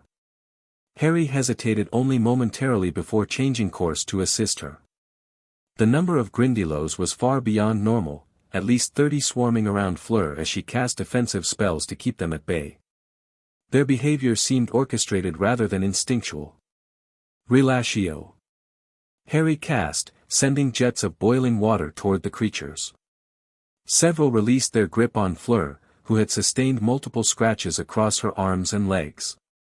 Their eyes met through their bubblehead charms, mutual understanding passing between them. This was no natural attack. Someone had deliberately enhanced and directed the grindylows. Fleur gestured for Harry to continue toward the village while she handled the remaining creatures. He shook his head firmly, they would proceed together or not at all. After a moment's consideration, she nodded agreement. Working in tandem, they created a protective barrier of heated water around themselves, deterring further attacks as they descended deeper into the lake. The mere-people village appeared below them, stone dwellings decorated with luminescent algae, with a central square where 4 figures floated, tied to a massive statue. Michel Flamel, Gabrielle Delacour, a dark-haired girl Harry didn't recognize, and Cho Chang, a Hogwarts student Harry had met briefly during the welcoming ceremony. Each champion's treasure was immediately apparent. They reached the hostages simultaneously with Cedric, who had transfigured himself partially into a seal. Crumb arrived moments later, his head transformed into that of a shark, an impressive but unnecessarily dramatic approach. Harry swam directly to Michel while Fleur reached Gabrielle.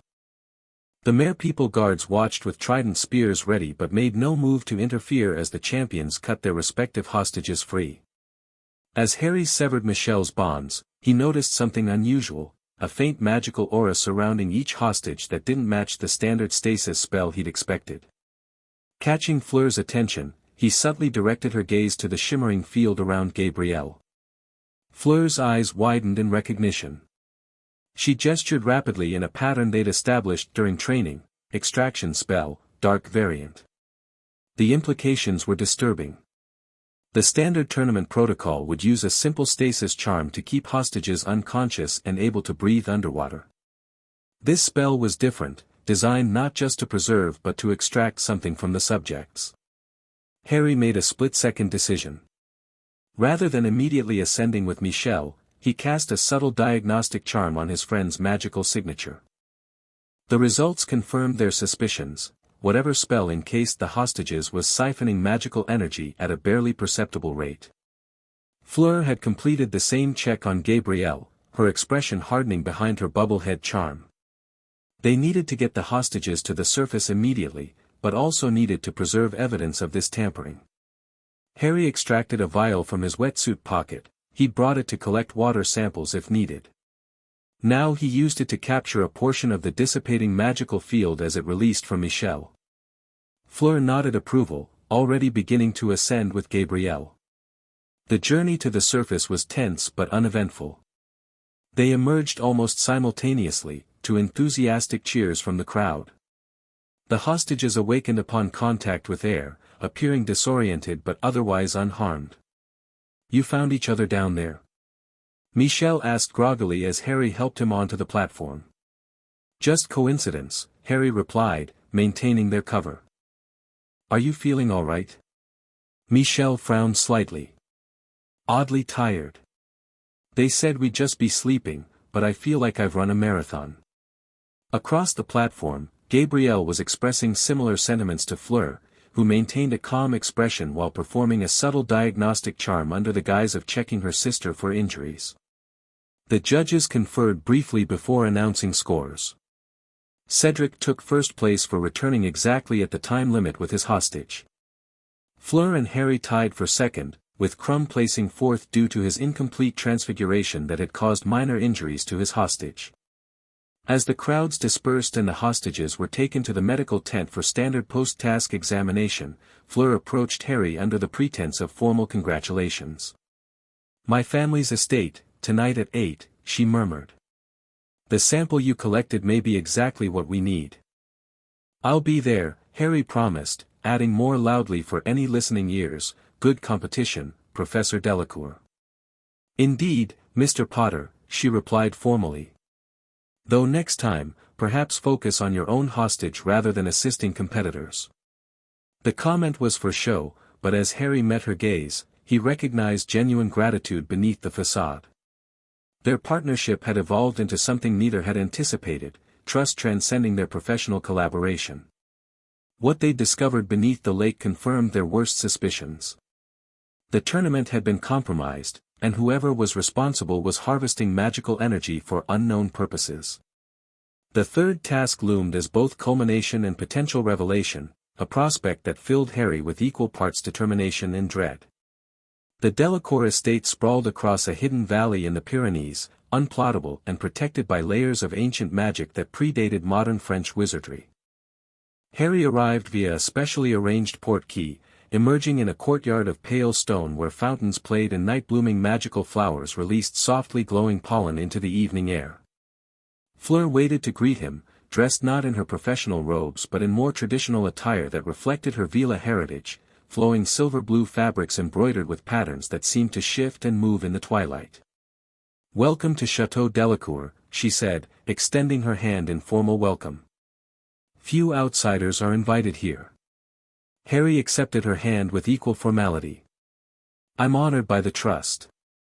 She led him through gardens where plants from both Veela and human magical traditions grew in harmonious proximity, explaining, "The estate exists at a conjunction point between magical realms.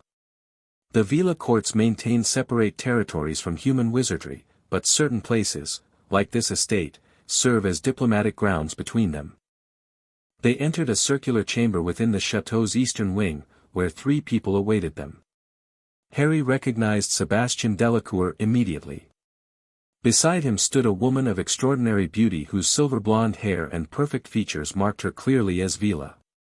A third figure, an elderly woman with piercing eyes that shimmered between blue and gold, sat slightly apart.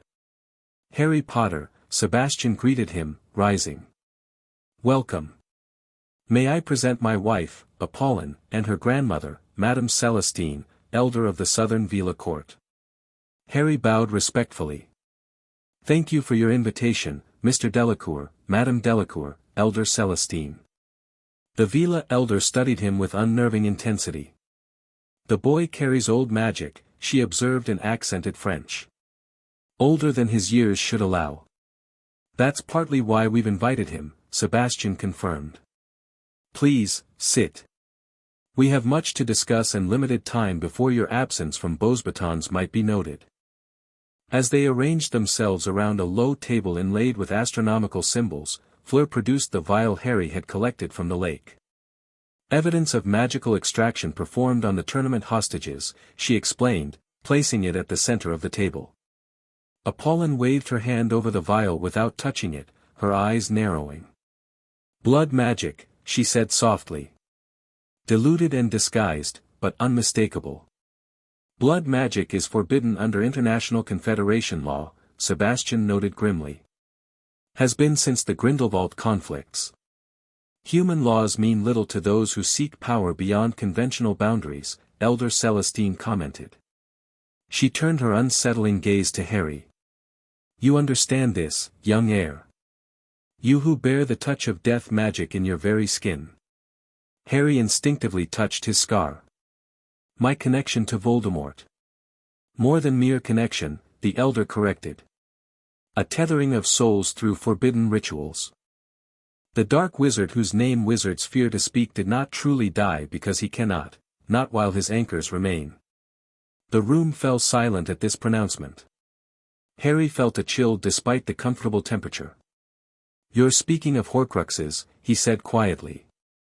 Fleur and her parents looked surprised at his knowledge, but Elder Celestine merely nodded. The Veela courts have maintained knowledge of such abominations since the time of Herpo the Foul. We recognize their signature in the magical disturbances growing across Europe. Dumbledore believes Voldemort is attempting to return, Harry said. The tournament tampering may be part of that effort. Sebastian exchanged glances with his wife before speaking. Our intelligence suggests more than mere return. We believe a ritual is being prepared, one requiring specific magical components harvested from powerful young wizards. The champions, Fleur concluded. And their emotionally significant hostages, Apollon added. Magical extraction is more potent when conducted through bonds of affection or loyalty. Harry frowned. But what's the purpose? Why this elaborate scheme rather than simply abducting suitable victims? Because the ritual requires willing participation, Elder Celestine explained. Not informed consent, but technical willingness. By entering the tournament, you agreed to participate in magical tests. This creates a loophole in ancient magical law, one that allows harvesting what would otherwise be protected by natural magical barriers. The Triwizard Cup itself may be the final component, Sebastian suggested. A port key, perhaps, or a magical conduit to channel the harvested energy. We need to inform François and Dumbledore immediately, Harry decided. Not yet, Sebastian cautioned. We have suspicions but insufficient proof. More importantly, we don't know who within the ministries or schools may be compromised. Then what do you suggest? Harry asked, frustration evident in his voice. Fleur answered. We continue as planned through the final task, but prepared for interference. And in the meantime, we take more direct action to secure evidence. Apollon withdrew an ornate box from her robes. This contains 3 items that may assist you. She opened it to reveal a delicate silver chain with an opaline pendant, a small vial of golden liquid, and what appeared to be an ordinary quill. The pendant is a Veela talisman, she explained. It will warm against your skin in the presence of soul magic or blood rituals. The vial contains essence of phoenix tears, rare healing magic that counters dark curses. And the quill is a truth revealer, it transcribes the true intent behind spoken words when activated. These are extraordinary gifts, Harry said, genuinely moved by their trust. I'm not sure I've earned such faith from your family. This is not about what you've earned, Elder Celestine said firmly. It is about what threatens all magical peoples, human and non-human alike. Voldemort's vision of magical dominance has no place for creatures he considers inferior. The Veela courts remember his first rise, and the systematic hunting of our kind. Sebastian nodded grimly. What began as a British conflict 17 years ago has evolved. If Voldemort returns now, his ambitions will be European in scale. Which is why, Fleur added, we need allies who understand both British and continental magical traditions. Someone who bridges worlds, Harry. Someone like you. The implication was clear. They saw him not as François Lefebvre's diplomatic project, nor as Britain's lost hero, but as something unique, a potential unifying figure forged between traditions. The final task is 3 weeks away, Harry said after a moment's reflection. What do you propose we do until then? Investigate the tournament officials directly, Fleur suggested. Beginning with Bartemius Crouch, whose behavior has become increasingly erratic. And prepare for confrontation, Sebastian added. If our suspicions are correct, the third task will be the culmination of whatever plan has been set in motion. Elder Celestine rose, signaling the meeting's conclusion. The Veela courts will strengthen our surveillance of magical fluctuations across Europe. Should the ritual we fear begin, we will know it, and we will act. As Harry prepared to depart, she placed a weathered hand on his forehead, directly over his scar. He felt a curious warmth spread from the contact. You carry death within you, Harry Potter, she said softly. But also its opposite. Remember this when the moment of choice arrives. Before he could ask what she meant, Fleur was leading him back to the portkey point. In the courtyard, beneath a sky brilliant with stars, she paused. My family doesn't extend trust easily, she said. Especially not to wizards connected to ministries. I understand what that means, Harry replied. And I won't betray that trust. Fleur studied him for a long moment. I believe you. She hesitated, then added, whatever happens in the coming weeks, Harry, remember that you have allies beyond political affiliations. People who see you for yourself, not for what you represent. The words echoed what Michel had been telling him for years, but somehow carried greater weight coming from Fleur. As the portkey activated, returning him to Beauxbatons, Harry realized that somewhere between investigation and alliance, his feelings for Fleur Delacour had evolved into something he hadn't anticipated, and wasn't yet ready to name. The revelation came 3 days before the third task, in the most unexpected manner. Harry had been monitoring Bartemius Crouch using the invisibility cloak, observing the British official's increasingly peculiar behavior, muttering to himself, disappearing at odd hours, and appearing progressively more haggard. On this particular evening, he followed Crouch from the tournament committee meeting to the guest quarters assigned to visiting officials. Using detection charms to ensure the corridor was empty, Harry silently approached Crouch's door, intending to use an enhanced eavesdropping charm Fleur had taught him. Before he could cast it, however, the door swung open suddenly, revealing Crouch staring directly at where Harry stood concealed. I know you're there, Potter, Crouch said, his voice strangely different from his usual precise tones. The cloak doesn't hide your magical signature from those who know how to look. Harry remained motionless, considering his options. Crouch's ability to detect him suggested capabilities far beyond standard ministry training. You might as well come in, Crouch continued. Unless you prefer I discuss my master's plans for you in this public corridor. The mention of a master confirmed Harry's suspicions. He removed the cloak, wand already in hand. Who are you really? He demanded. You're not Bartemius Crouch. A smile spread across Crouch's face, an expression utterly foreign to the stern official's usual demeanor. Clever boy. Though not clever enough, it seems. Without warning, Crouch's wand slashed upward. Stupefy. Harry deflected the spell with a silent shield charm, immediately countering with, Incarcerus. Ropes shot from his wand, but Crouch dissolved them with a dismissive flick before they could bind him. His subsequent casting was extraordinarily fast, a barrage of jinxes that forced Harry to retreat down the corridor, defending rather than attacking. Expelliarmus. Harry attempted during a momentary pause. Crouch laughed, a high, unnatural sound. Your signature spell, I'm told. But I'm not some schoolboy duelist, Potter. The fighting attracted attention. Doors along the corridor opened as guests peered out in alarm. Harry used the distraction to send his Patronus, a stag that had emerged during training with Fleur, racing toward the staff quarters with a warning message. Crouch's face contorted with rage at the sight of the Patronus. Enough games, he snarled, his features beginning to shift and bubble as though melting. Crucio. Harry dove aside as the unforgivable curse blasted a hole in the wall behind him. Guests screamed, retreating into their rooms or fleeing down the corridor. Propulso. Harry cast, sending a powerful concussive force toward his attacker.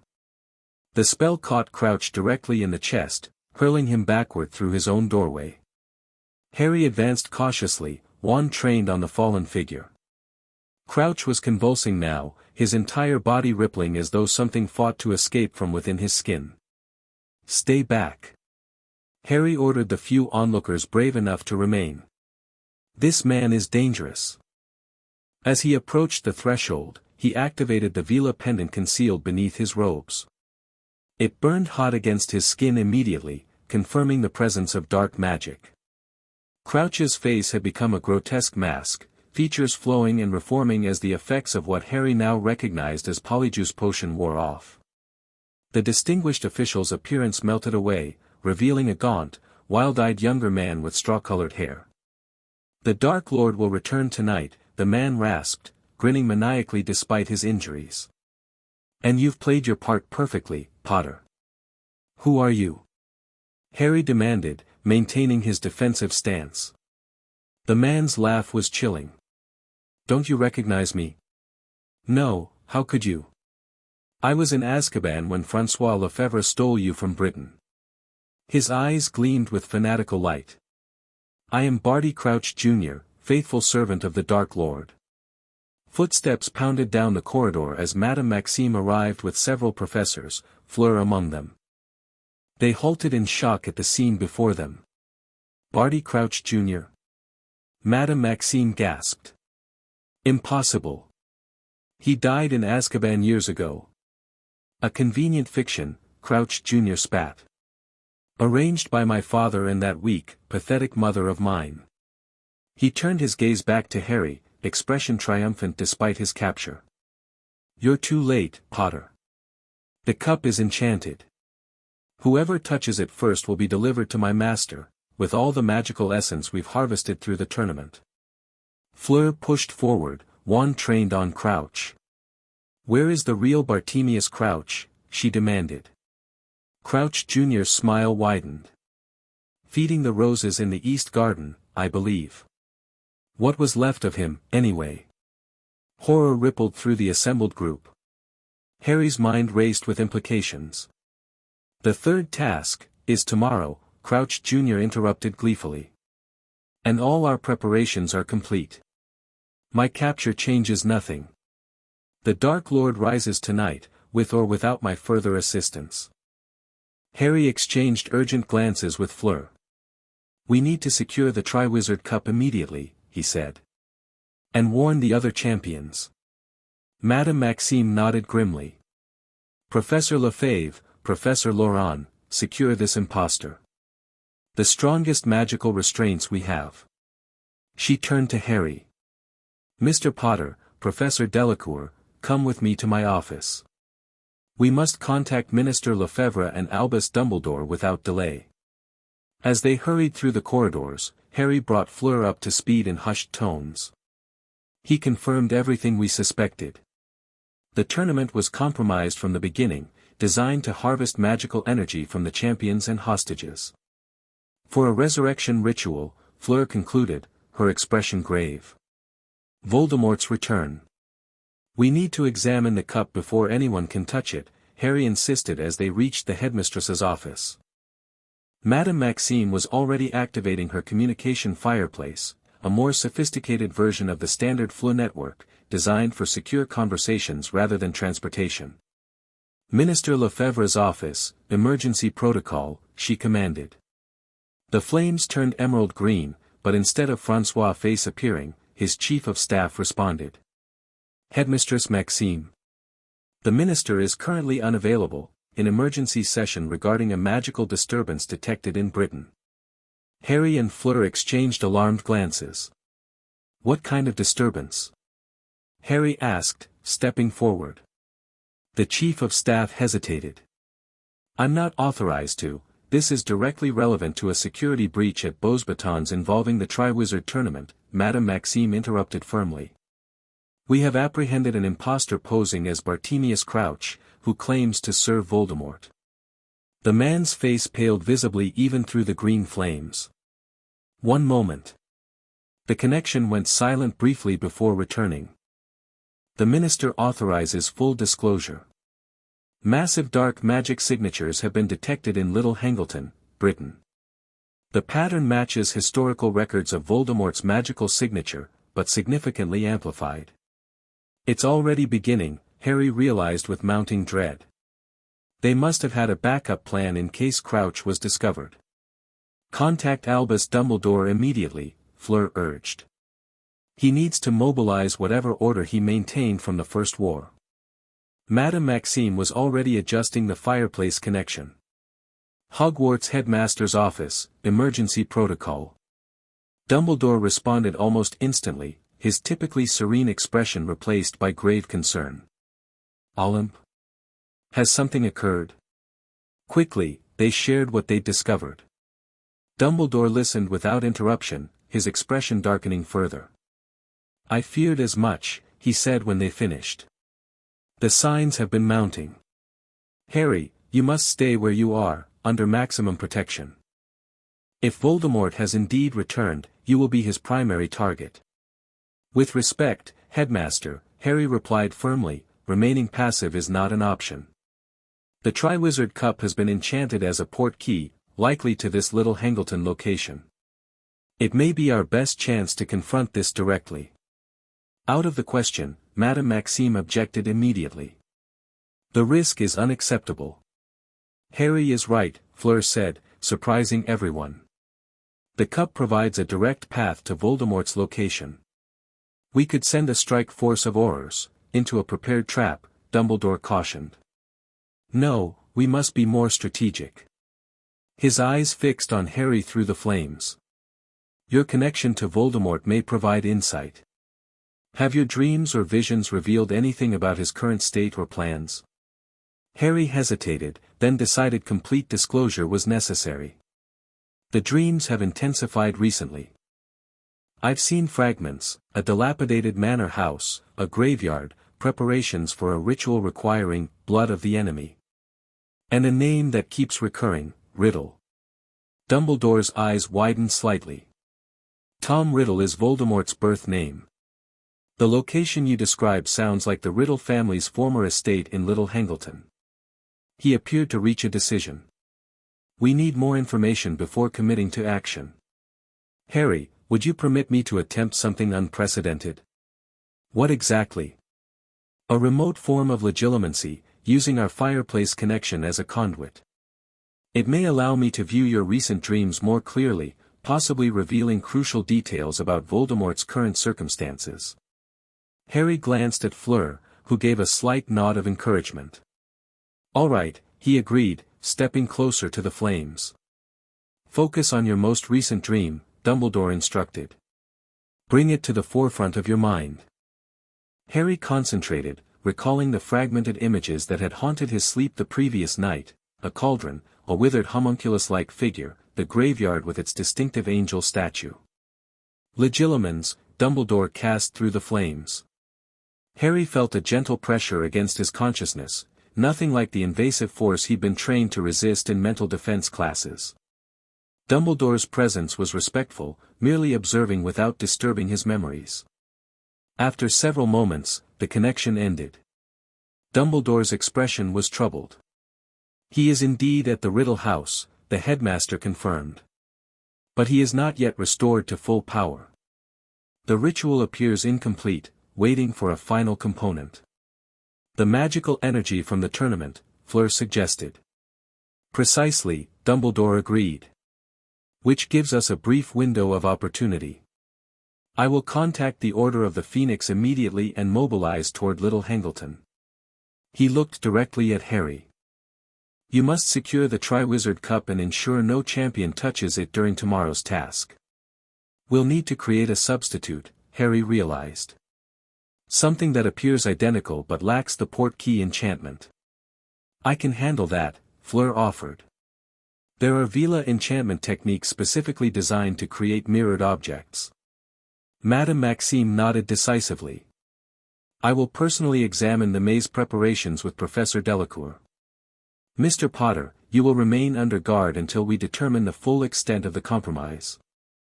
With respect, Headmistress, Harry objected, confining me prevents me from assisting with the investigation.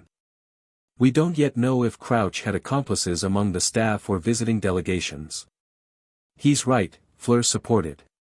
Harry's knowledge of both British and French magical approaches makes him uniquely valuable right now.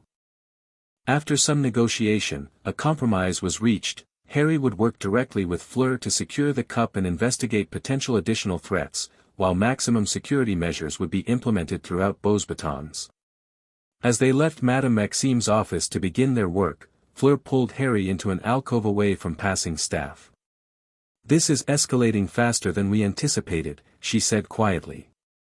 If Voldemort completes his resurrection before tomorrow's task, the cup may be designed for something worse than merely transporting a champion to him. Harry nodded grimly. It could be a conduit for larger-scale magic, affecting all champions simultaneously, or even the spectators. We need help, Fleur decided. Someone with expertise in ancient magical artifacts and their manipulation. Michel, Harry suggested immediately. His family has studied magical objects for centuries. And my family's connections to the Veela courts, Fleur added. Together, they might identify ways to not just neutralize the cup, but potentially to trace or reverse its enchantments.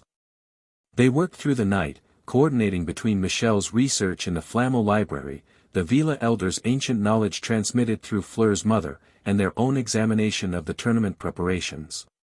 By dawn, they had confirmed their worst fears. The maze for the third task had been subtly enchanted with compulsion charms designed to ensure a champion would reach the cup within a specific timeframe. The cup itself contained multiple layered enchantments, not just a port key, but a magical siphon designed to activate upon touch, drawing the accumulated magical energy harvested throughout the tournament. It's brilliant in its complexity, Michel admitted grudgingly as they examined the diagnostic results in a secured classroom. The siphon is connected to something like a magical reservoir, presumably at the ritual site in Little Hangleton. Can we disable it? Harry asked, fatigue evident in his voice after their all-night effort. Not without potentially triggering catastrophic backlash, Michel warned. But we can redirect it. Fleur looked up from the ancient Veela text she'd been consulting. Redirect how? By creating not just a mirrored duplicate, but a linked reflection, Michel explained, excitement building in his scholarly voice. The Veela mirroring technique you mentioned, combined with a modification of the Flamel sympathetic resonance principle. In plain French, please, Harry requested with a tired smile. We create a duplicate cup that looks identical to observers, Michel clarified. But magically, it acts as a filter. When touched, it activates normally, seems to transport the champion and channel the magical energy, but actually redirects both to a location of our choosing. Where we could have Aurors waiting, Fleur concluded, catching on immediately. Not just Aurors, Harry said thoughtfully. If we're controlling the destination, we could create a contained environment, one that prevents the magical energy from being used while still allowing us to confront whoever is orchestrating this. The plan took shape rapidly. They would substitute their modified cup, coordinate with both French and British magical law enforcement, and prepare a controlled interception point in an isolated location. As dawn broke fully, casting golden light across the Beauxbatons grounds, Harry and Fleur stood by the window of the classroom, taking a moment's respite from their intense work. Whatever happens today, Harry said quietly, I want you to know that working with you these past months has been enlightening. Fleur's expression softened. Is that your diplomatic way of saying you've enjoyed my company, Potter? It's my honest way of saying I've found a partner I didn't expect, Harry replied. Someone who sees beyond political affiliations and famous scars. Fleur studied him for a long moment before responding. The Veela have a concept called Ames resonance, resonant souls. Not soulmates in the romantic sense, but individuals whose magic naturally harmonizes, creating something greater than either could achieve alone. Is that what you think we have? Harry asked, suddenly very aware of their proximity. I think, Fleur said carefully, that we've only begun to discover what we might achieve together. She hesitated, then added, and I find myself increasingly interested in exploring those possibilities. The moment hung between them, charged with potential that transcended their immediate crisis. Before either could act on it, however, Michel cleared his throat from across the room. Forgive the interruption, he said with a knowing smile, but I've just received word from my great-grandfather. He believes he's identified the specific ritual Voldemort is attempting, and its critical vulnerability. The personal moment shelved but not forgotten, Harry and Fleur returned to their work with renewed focus. The third task loomed just hours away, and with it, the culmination of plans set in motion long before they'd begun their investigation. What neither fully realized was how thoroughly their partnership would be tested before the day ended, nor how permanently it would transform them both. The maze stretched across the Beauxbatons tournament grounds, towering hedges reinforced with magical barriers that prevented spectators from seeing the challenges within. As evening approached, thousands of wizards from across Europe gathered in the viewing stands, excitement building for the tournament's final task. In the champion's tent, Harry maintained a calm exterior while remaining acutely aware of the modified Triwizard Cup now positioned at the maze's center. Their plan was in place. The cup would transport whoever touched it not to Little Hangleton, but to a secured magical containment facility where combined forces from the French and British ministries waited.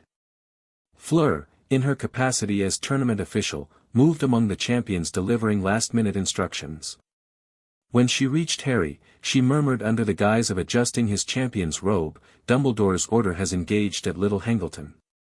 Initial reports indicate Voldemort completed a rudimentary restoration ritual using alternative components.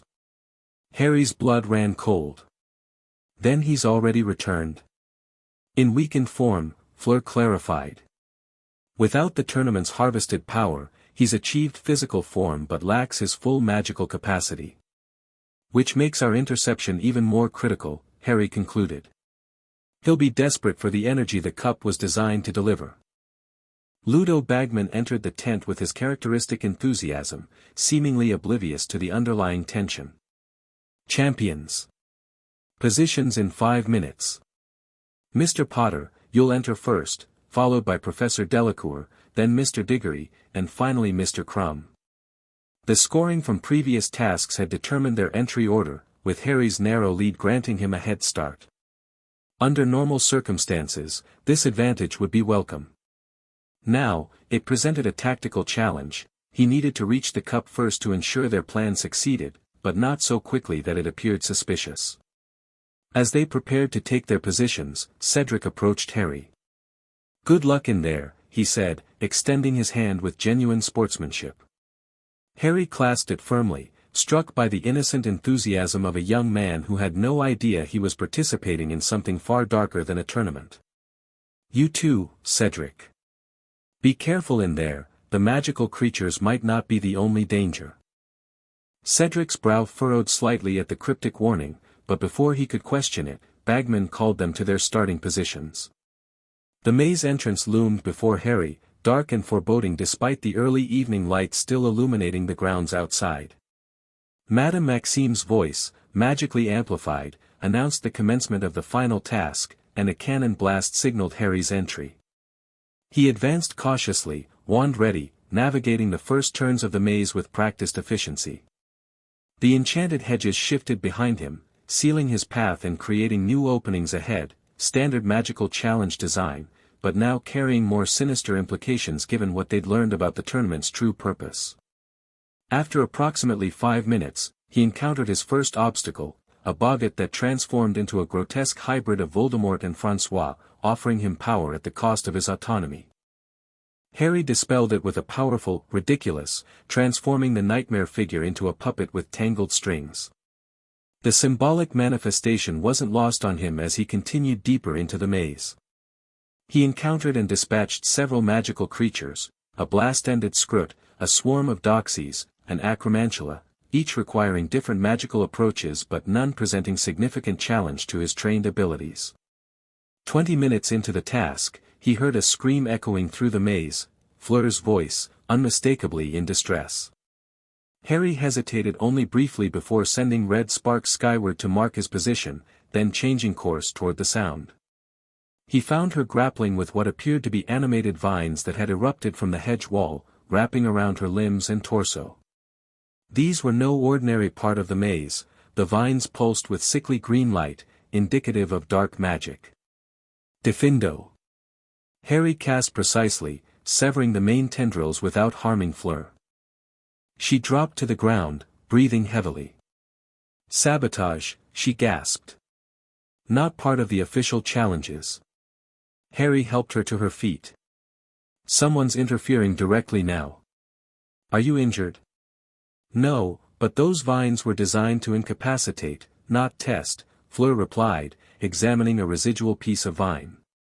This resembles Devil's Snare but has been modified with what appears to be a parasitic component. It was drawing magical energy while restraining me.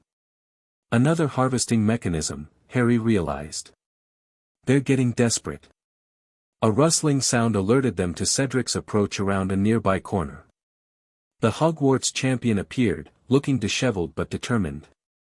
Heard screaming, he explained, wand still raised defensively. Everything all right? Harry made a split-second decision.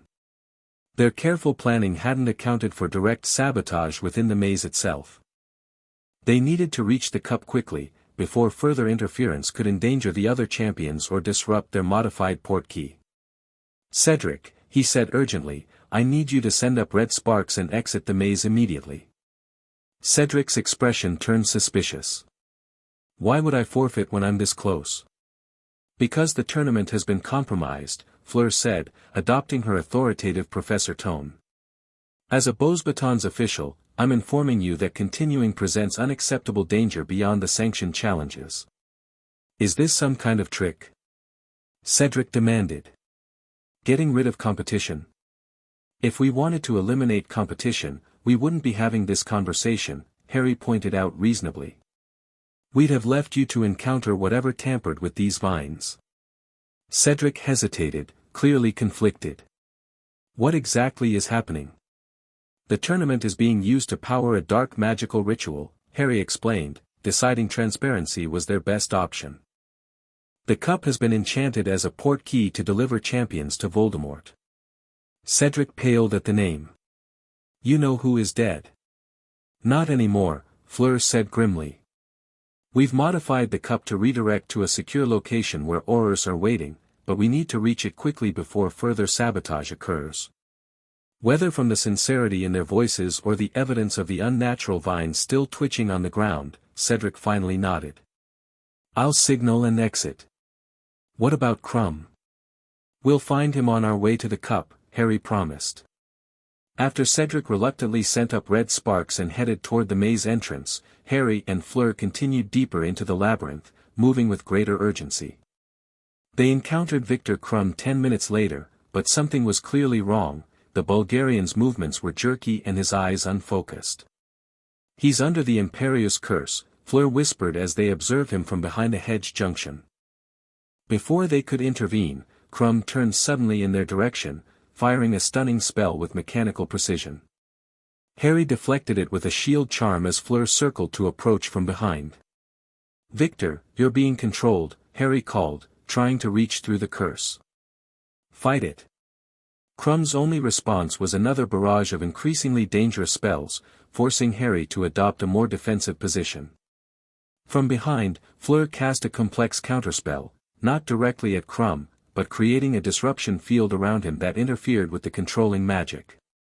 Crumb faltered, his expression clearing momentarily before contorting in pain. Get out of my... He managed to say through gritted teeth before the vacant look returned to his eyes. The curse is unusually powerful, Fleur observed. We need a combined approach. Working in tandem, they executed a synchronized casting Harry had only practiced with Fleur in their private training sessions, a French-derived shield charm that Harry projected forward while Fleur infused it with Veela disruption magic. The combination created a magical wave that washed over Crumb, temporarily severing the Imperio's connection without harming him. Crumb collapsed to his knees, gasping. "Someone, in my head, forcing me to stop you from reaching the cup. Can you stand?" Harry asked, helping the Bulgarian to his feet. "Yes," Crumb said, shaking his head to clear it. "What is happening?" Quickly, they explained the situation. Unlike Cedric, Crumb accepted their explanation immediately.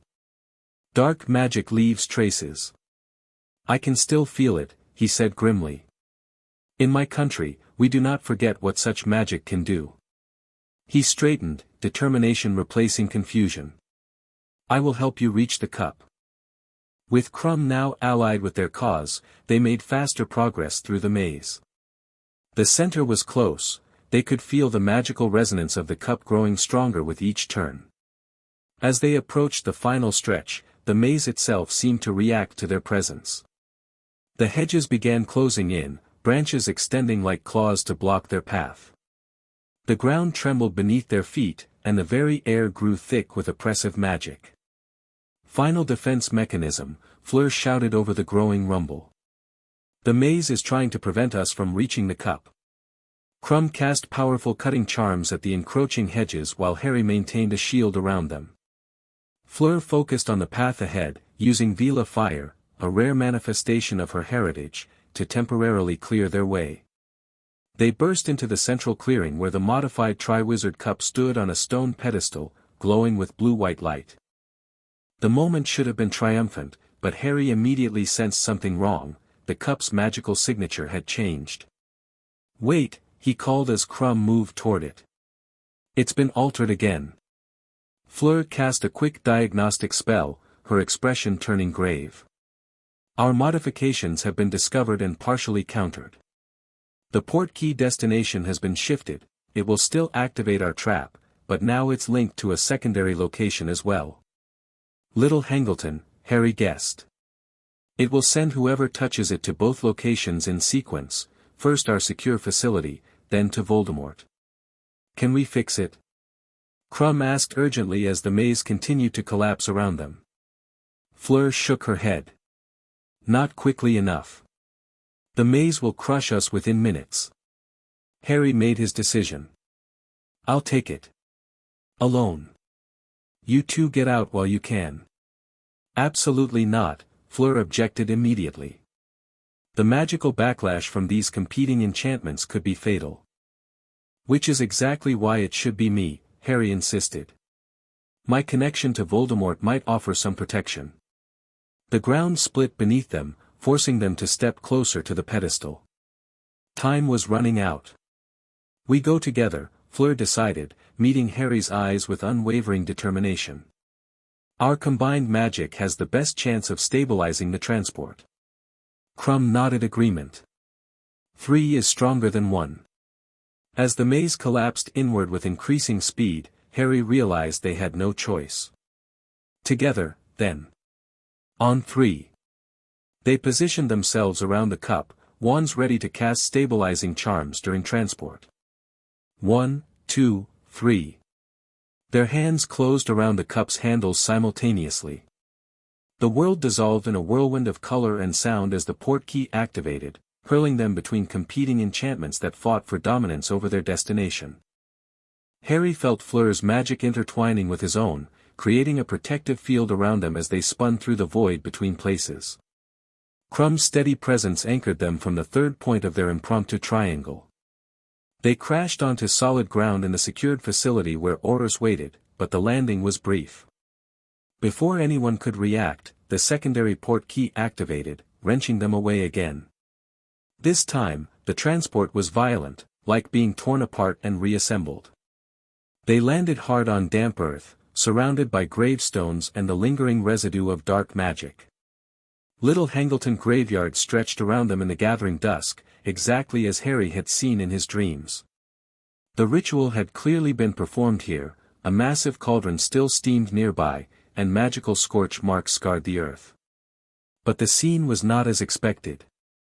Signs of battle were evident everywhere, broken headstones, magical burns on the ground, abandoned wands. And no sign of Voldemort or his servants. "They're gone," Fleur said, rising cautiously and helping Harry to his feet. Dumbledore's order must have engaged them. Krum secured the perimeter with efficient movements, his dueling training evident in his precise casting. "Recent fighting," he reported. "Within the hour." Harry approached the ritual site carefully, the Veela pendant burning hot against his chest. The magical residue was overwhelming, dark magic saturated the very soil. "They completed the resurrection," he confirmed grimly. "But without the tournament energy, he's weakened." A faint groan drew their attention to a collapsed mausoleum nearby. Wands raised, they approached cautiously to find an elderly man barely conscious among the rubble. Ollivander, Harry recognized with shock. The famous British wandmaker looked severely injured, his robes torn and bloody. "Potter," Ollivander rasped. He took it, the elder wand. "Save your strength," Fleur urged, already casting healing charms. "We'll get you to safety." "No time," Ollivander insisted weakly. "He goes to Beauxbatons now, with the wand. The power he couldn't get from the cup, he'll take directly." Horror dawned on Harry's face. The tournament spectators. Thousands of gathered wizards. A magical massacre, Fleur whispered. Harvesting their power directly. "We need to return immediately," Krum said urgently. "Can we use the cup again?" Harry shook his head. "One-way portkey. And anti-apparition wards are still active." He turned to Fleur. "Your family's communication mirrors." She was already retrieving hers, activating it with a touch. "Father," she called urgently. "Voldemort is heading to Beauxbatons. Mass harvesting ritual planned. Alert all security forces immediately." Sebastian Delacour's face appeared in the mirror, already in motion. "Understood. The Veela court representatives are on site, they'll coordinate with Beauxbatons security." "How will you return?" "Working on that," Fleur replied tensely. Ollivander gestured weakly for Harry to come closer. "There is a way," he whispered. "The wand chooses the wizard, Potter. And sometimes, the wand calls its match." "What do you mean?" Harry asked, kneeling beside the wandmaker. "The Elder Wand has allegiance issues," Ollivander explained painfully. "It was never truly Voldemort's to claim. Its power recognizes the true master of death." Harry felt the strange resonance of Ollivander's words with what Elder Celestine had told him: "You carry death within you, Harry Potter." But also its opposite. "How does that help us now?" he pressed gently. "The cloak you carry," Ollivander gestured toward Harry's pocket where the invisibility cloak was stored. "Not ordinary. One of the Hallows. With it, you can call the wand to you, create a portkey of exceptional power." Fleur looked up sharply from her communications. "The Deathly Hallows? Those are legends." "Not to wandmakers," Ollivander murmured. "We've always known. The wand, the stone, the cloak. Together, they bridge realms." Understanding dawned on Harry. Dumbledore hadn't merely returned a family heirloom, he delivered one of the legendary Hallows to Harry. "What do I need to do?" he asked Ollivander. "Cover yourself with the cloak," the wandmaker instructed. "Focus on the wand, visualize its connection to the cloak. They are siblings, seeking reunion." Harry withdrew the invisibility cloak, its silvery fabric shimmering with more than mere enchantment. As he draped it over his shoulders, he felt an immediate change, the cloak seemed to settle against him with greater weight and purpose than before. "Now what?" he asked, feeling somewhat foolish despite the gravity of their situation. "Focus on Beauxbatons," Ollivander whispered. "On protecting those gathered there. The Hallows respond to worthy intent." Harry closed his eyes, concentrating on the school, on the thousands of innocent wizards gathered for what should have been a celebration. He thought of François, of Michel, of the students and families now in imminent danger. Beneath the cloak, the Veela pendant against his chest grew warm, then hot. Harry felt a strange pulling sensation, as though something far away responded to his call. "I feel something," he murmured. "But I don't know how to complete the connection." Fleur moved to his side, placing her hand over his beneath the cloak. "Combine our intent," she suggested. "Aim's resonance, remember?" Crumb joined them, adding his hand to theirs. 3 magical traditions. Britain, France, Eastern Europe. A unified stand. As their magic mingled beneath the Hallow's protection, Harry felt the connection strengthen dramatically. A surge of power rushed through them, binding their intent into something tangible. The air before them shimmered, then tore open, not with the violence of conventional portkey travel, but with the elegant certainty of ancient magic responding to worthy need. "A direct pathway," Fleur breathed in wonder. "The Veela elders speak of such magic, but I've never seen it manifested." "Take Ollivander to safety," Harry instructed Crumb. "Use Fleur's mirror to contact the secure facility. They can send help here." Crumb nodded, understanding the greater need at Beauxbatons. "Good hunting," he said simply. "End this."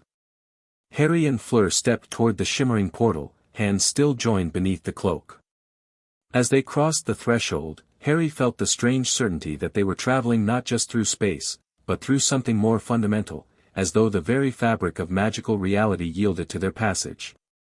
They emerged in the heart of Beauxbatons, directly before the tournament viewing stands where chaos had already erupted. Dark-robed figures moved among the spectators, who fled in terror as magical barriers prevented their escape. At the center of the disturbance stood a tall, skeletal figure, unnaturally pale, with serpentine features and glowing red eyes. Lord Voldemort, restored to physical form but visibly diminished from his former power, wielded a distinctive wand of unusual design, the Elder Wand, its power evident in the destructive magic emanating from it. "He's creating a containment field," Fleur observed. "Trapping the spectators to harvest their magic." Harry felt the invisibility cloak still draped around them both, hiding them from immediate detection. "We need to disrupt the field first, let people escape." "The anchors," Fleur indicated with a subtle gesture. "Dark wizards at 4 points, maintaining the barrier." They moved with careful precision, still concealed by the cloak, approaching the nearest anchor point where a masked Death Eater maintained a continuous chant. With coordinated casting, they struck simultaneously, Harry disarming the wizard while Fleur bound him with conjured ropes. The barrier flickered noticeably on one side, creating an opening where spectators immediately began fleeing.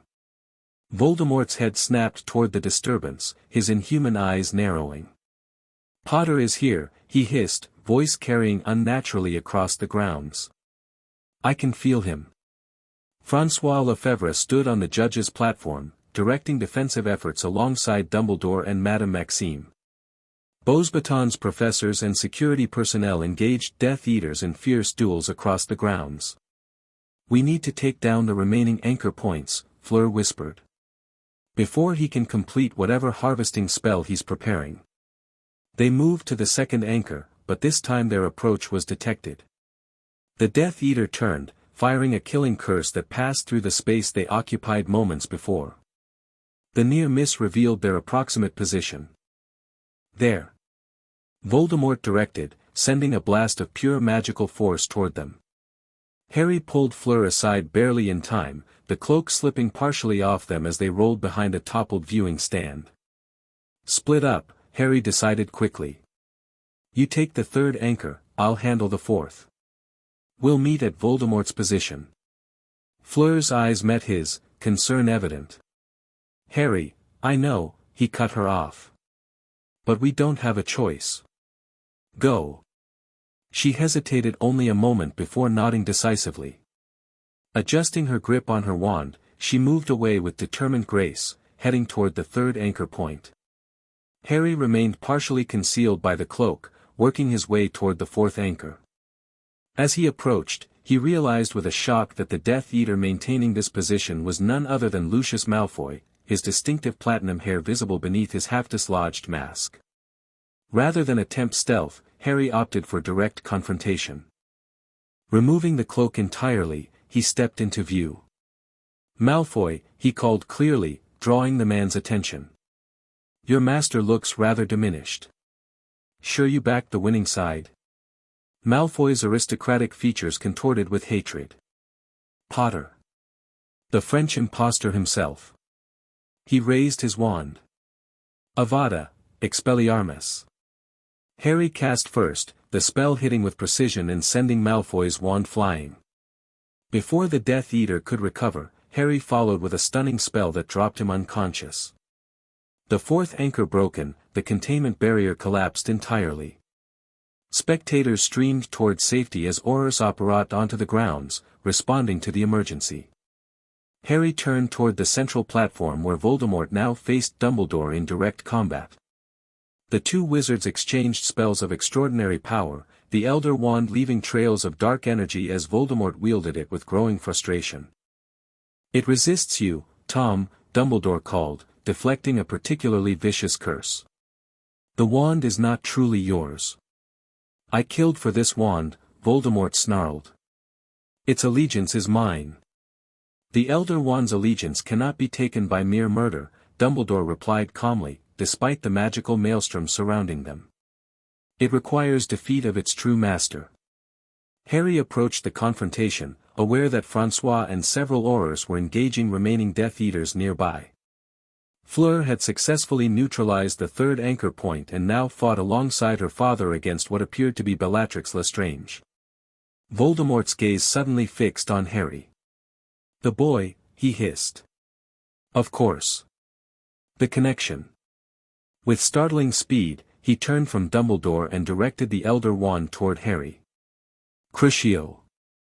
Harry braced for impact, raising a shield charm though knowing it would likely fail against an unforgivable. But something unexpected happened, the curse erupted from the wand with visible reluctance, its power diminished. The pain that hit Harry was real but manageable. More significantly, he felt a strange resonance between the wand directed at him and the cloak he still clutched in his left hand. Dumbledore seized the momentary distraction to cast a powerful containment charm, but Voldemort shattered it with a roar of rage.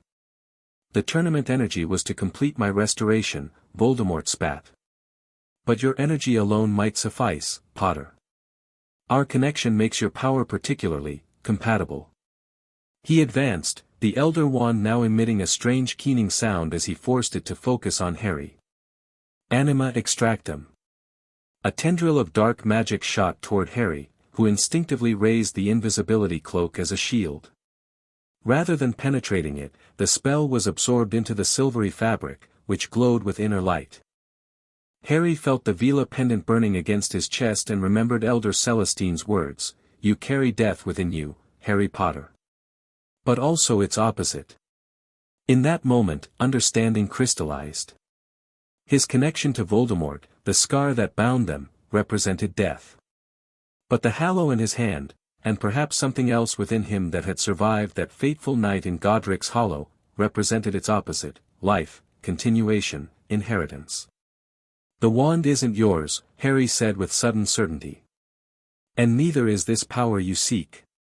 He extended his hand toward the Elder Wand, not casting a spell but issuing a silent claim. The wand vibrated violently in Voldemort's grasp, its allegiance responding to Harry's call. Voldemort's serpentine features contorted with fury. "Impossible." With a final wrench of magical will, Harry commanded the wand, "Come." The Elder Wand tore itself from Voldemort's grasp and flew across the space between them, landing firmly in Harry's outstretched hand. The moment of contact sent a shock wave of pure magical force radiating outward, knocking everyone nearby to the ground. Power unlike anything Harry had ever experienced surged through him, ancient, primal magic that recognized him as its rightful wielder. With the cloak in one hand and the wand in the other, he felt knowledge flow into him, as though the Hallows themselves communicated their nature and purpose. Voldemort staggered back, momentarily disarmed but far from defeated. Dark magic still radiated from him in waves. "This changes nothing," he hissed. "I have risen. My followers return." Europe will fall to me as Britain would have, had you not been stolen away. Harry felt someone move to his side, Fleur, her presence steady and resolute. Not alone, you won't, she said, her wand raised. François appeared on Harry's other side, his expression grave but determined. Beyond him stood Dumbledore, Sebastian Delacour, and a growing circle of defenders from multiple magical traditions. You face not a nation, but a continent, François declared. United against your darkness. Voldemort assessed the deteriorating situation, his forces now outnumbered as more Aurors arrived. With a snarl of frustrated rage, he triggered some form of emergency port key, vanishing in a swirl of black smoke along with his remaining followers. The immediate danger passed, though the implications of Voldemort's return remained grave. As the chaos subsided, Harry found himself at the center of attention, the Elder Wand still humming with power in his hand. Harry, Dumbledore approached carefully. That wand is dangerous, Harry finished for him. I can feel it. He looked down at the legendary object, sensing its bloody history and its hunger for ever greater displays of power. Fleur's hand came to rest on his arm. What will you do with it? She asked quietly. Harry met her gaze, then looked to François, to Dumbledore, to the gathered representatives of magical Europe who had witnessed this confrontation. In that moment, he saw more clearly than ever the diverging paths before him, power that could corrupt or influence that could unite. Something unprecedented, he answered finally. In the aftermath of Voldemort's attack, as the wounded were treated and security re-established, Harry found himself in Madame Maxime's office with an unlikely gathering, François Lefebvre, Albus Dumbledore, Sebastian and Apollon Delacour, Fleur, and Elder Celestine of the Veela court. Voldemort has returned, but weakened, Dumbledore summarized. Without the tournament energy he sought to harvest, his restoration is incomplete. Which gives us time to prepare a coordinated response, François added. This can no longer be considered merely a British problem. The Veela courts recognized this truth 17 years ago, Elder Celestine said pointedly. When we supported Sebastian's decision to provide sanctuary to certain British families fleeing Voldemort's first rise. Harry looked up in surprise. The Delacours sheltered British wizards. Sebastian nodded. Those with creature heritage were particularly vulnerable under Voldemort's ideology. My wife's Veela ancestry made our family natural allies to those with mixed magical backgrounds. A network that has remained active, Apollon added, and which now extends across most of magical Europe. Creating the foundation for a unified response, François concluded, his political mind clearly already mapping strategies. Throughout this discussion, Harry remained aware of the Elder Wand, which he had placed on Madame Maxime's desk. Its power radiated subtly, a reminder of both opportunity and danger. The immediate question, Dumbledore said, addressing what everyone was thinking, is what to do about the Elder Wand. Its power is seductive and dangerous, yet potentially crucial in the coming conflict. All eyes turned to Harry, who had claimed the wand through some combination of inheritance, connection to the cloak, and his own magical nature. I've been considering that, Harry said carefully. The wand's history is one of individual power seeking individual glory. That approach hasn't served the magical world well. What are you suggesting? François asked. A binding, Harry explained. Not to me alone, but to a council representing magical Europe's diverse traditions. He looked around the room. Human wizardry, Veela magic, goblin crafting, centaur astronomy, even house elf working magic, all have unique strengths. United, they create something stronger than any single tradition could achieve. Fleur's eyes widened with understanding. A shared stewardship of power. Precisely, Harry agreed. The wand would respond to representatives of this council when used for agreed-upon purposes, but resist any individual attempt to claim its full power. Such magic would be unprecedented, Dumbledore mused, stroking his beard thoughtfully. Yet potentially transformative. The Veela courts would support such an approach, Elder Celestine said after a moment's consideration.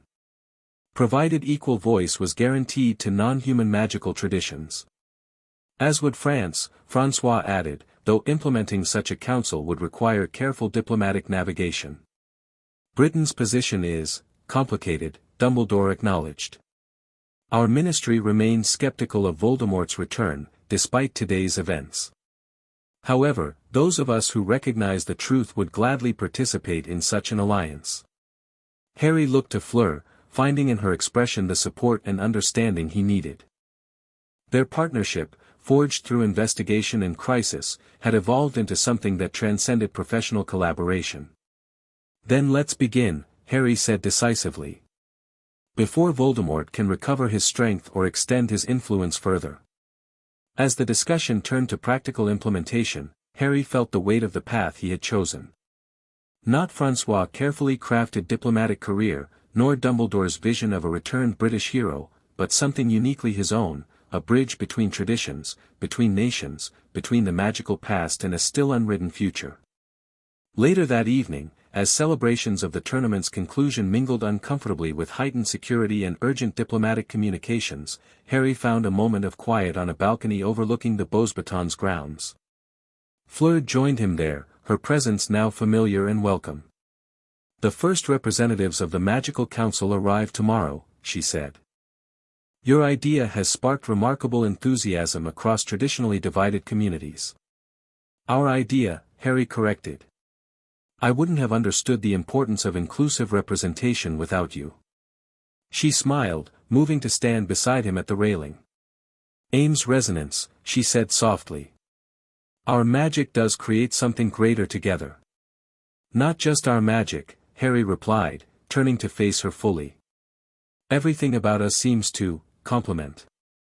The moment stretched between them, filled with unspoken potential.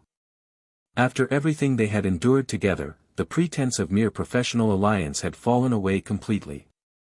The Veela have another concept, Fleur said finally, her voice soft but steady. Partenaires de destin, destiny partners. Not bound by fate, but choosing to walk the same path because it feels right. And is that what we're becoming? Harry asked, stepping closer. I think, Fleur replied, reaching up to trace the lightning scar on his forehead with gentle fingers, that we've only just begun to discover what we might be. As their lips met in a kiss that seemed both inevitable and extraordinary, Harry felt something settle within him, a sense of rightness that transcended political allegiances and inherited legacies. Whatever challenges Voldemort's return would bring, whatever complexities awaited in uniting magical Europe's diverse traditions, he would face them with Fleur beside him.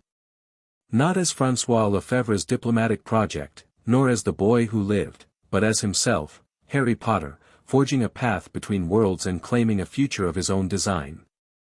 Chapter 3, The European Concord Main plot points. 3 years have passed, Harry and Fleur are now married and have established themselves as a powerful political force opening with their wedding, which is attended by magical dignitaries from across Europe. British ministry in crisis as Voldemort has returned and is consolidating power. Harry and Fleur establish a new multinational magical alliance to counter the threat. Political intrigue as they navigate resistance from traditional power structures. Harry's connection to Voldemort becomes both a liability and an asset. Fleur's Veela heritage provides unexpected magical advantages in diplomatic situations. A major battle when Voldemort's forces attack a European magical summit. Harry confronts his complicated feelings about Britain and his heritage. The couple faces a serious rift when they disagree on how to handle intelligence about Dumbledore's intentions. A personal attack targets Fleur's family, making the conflict deeply personal. Harry develops a new magical approach that combines British, French, and Veela magic. Final confrontation with Voldemort differs significantly from the books as it happens on French soil with European allies. The defeat of Voldemort leads to a power vacuum that Harry and Fleur are uniquely positioned to fill. Epilogue shows them establishing a new, more united European magical governance structure, with Harry as diplomatic bridge between Britain and continent, and Fleur as the architectural mind behind new magical accords. Antagonists, Voldemort as the ultimate threat, but portrayed more as a foreign terrorist than a domestic British problem. Conservative factions within European ministries who resist change. Dumbledore, portrayed as well-intentioned but manipulative, trying to reclaim influence over Harry, a former friend who betrays them out of jealousy of their growing power. The end. Thank you for watching this video. Please be sure to subscribe to our channel and like this video.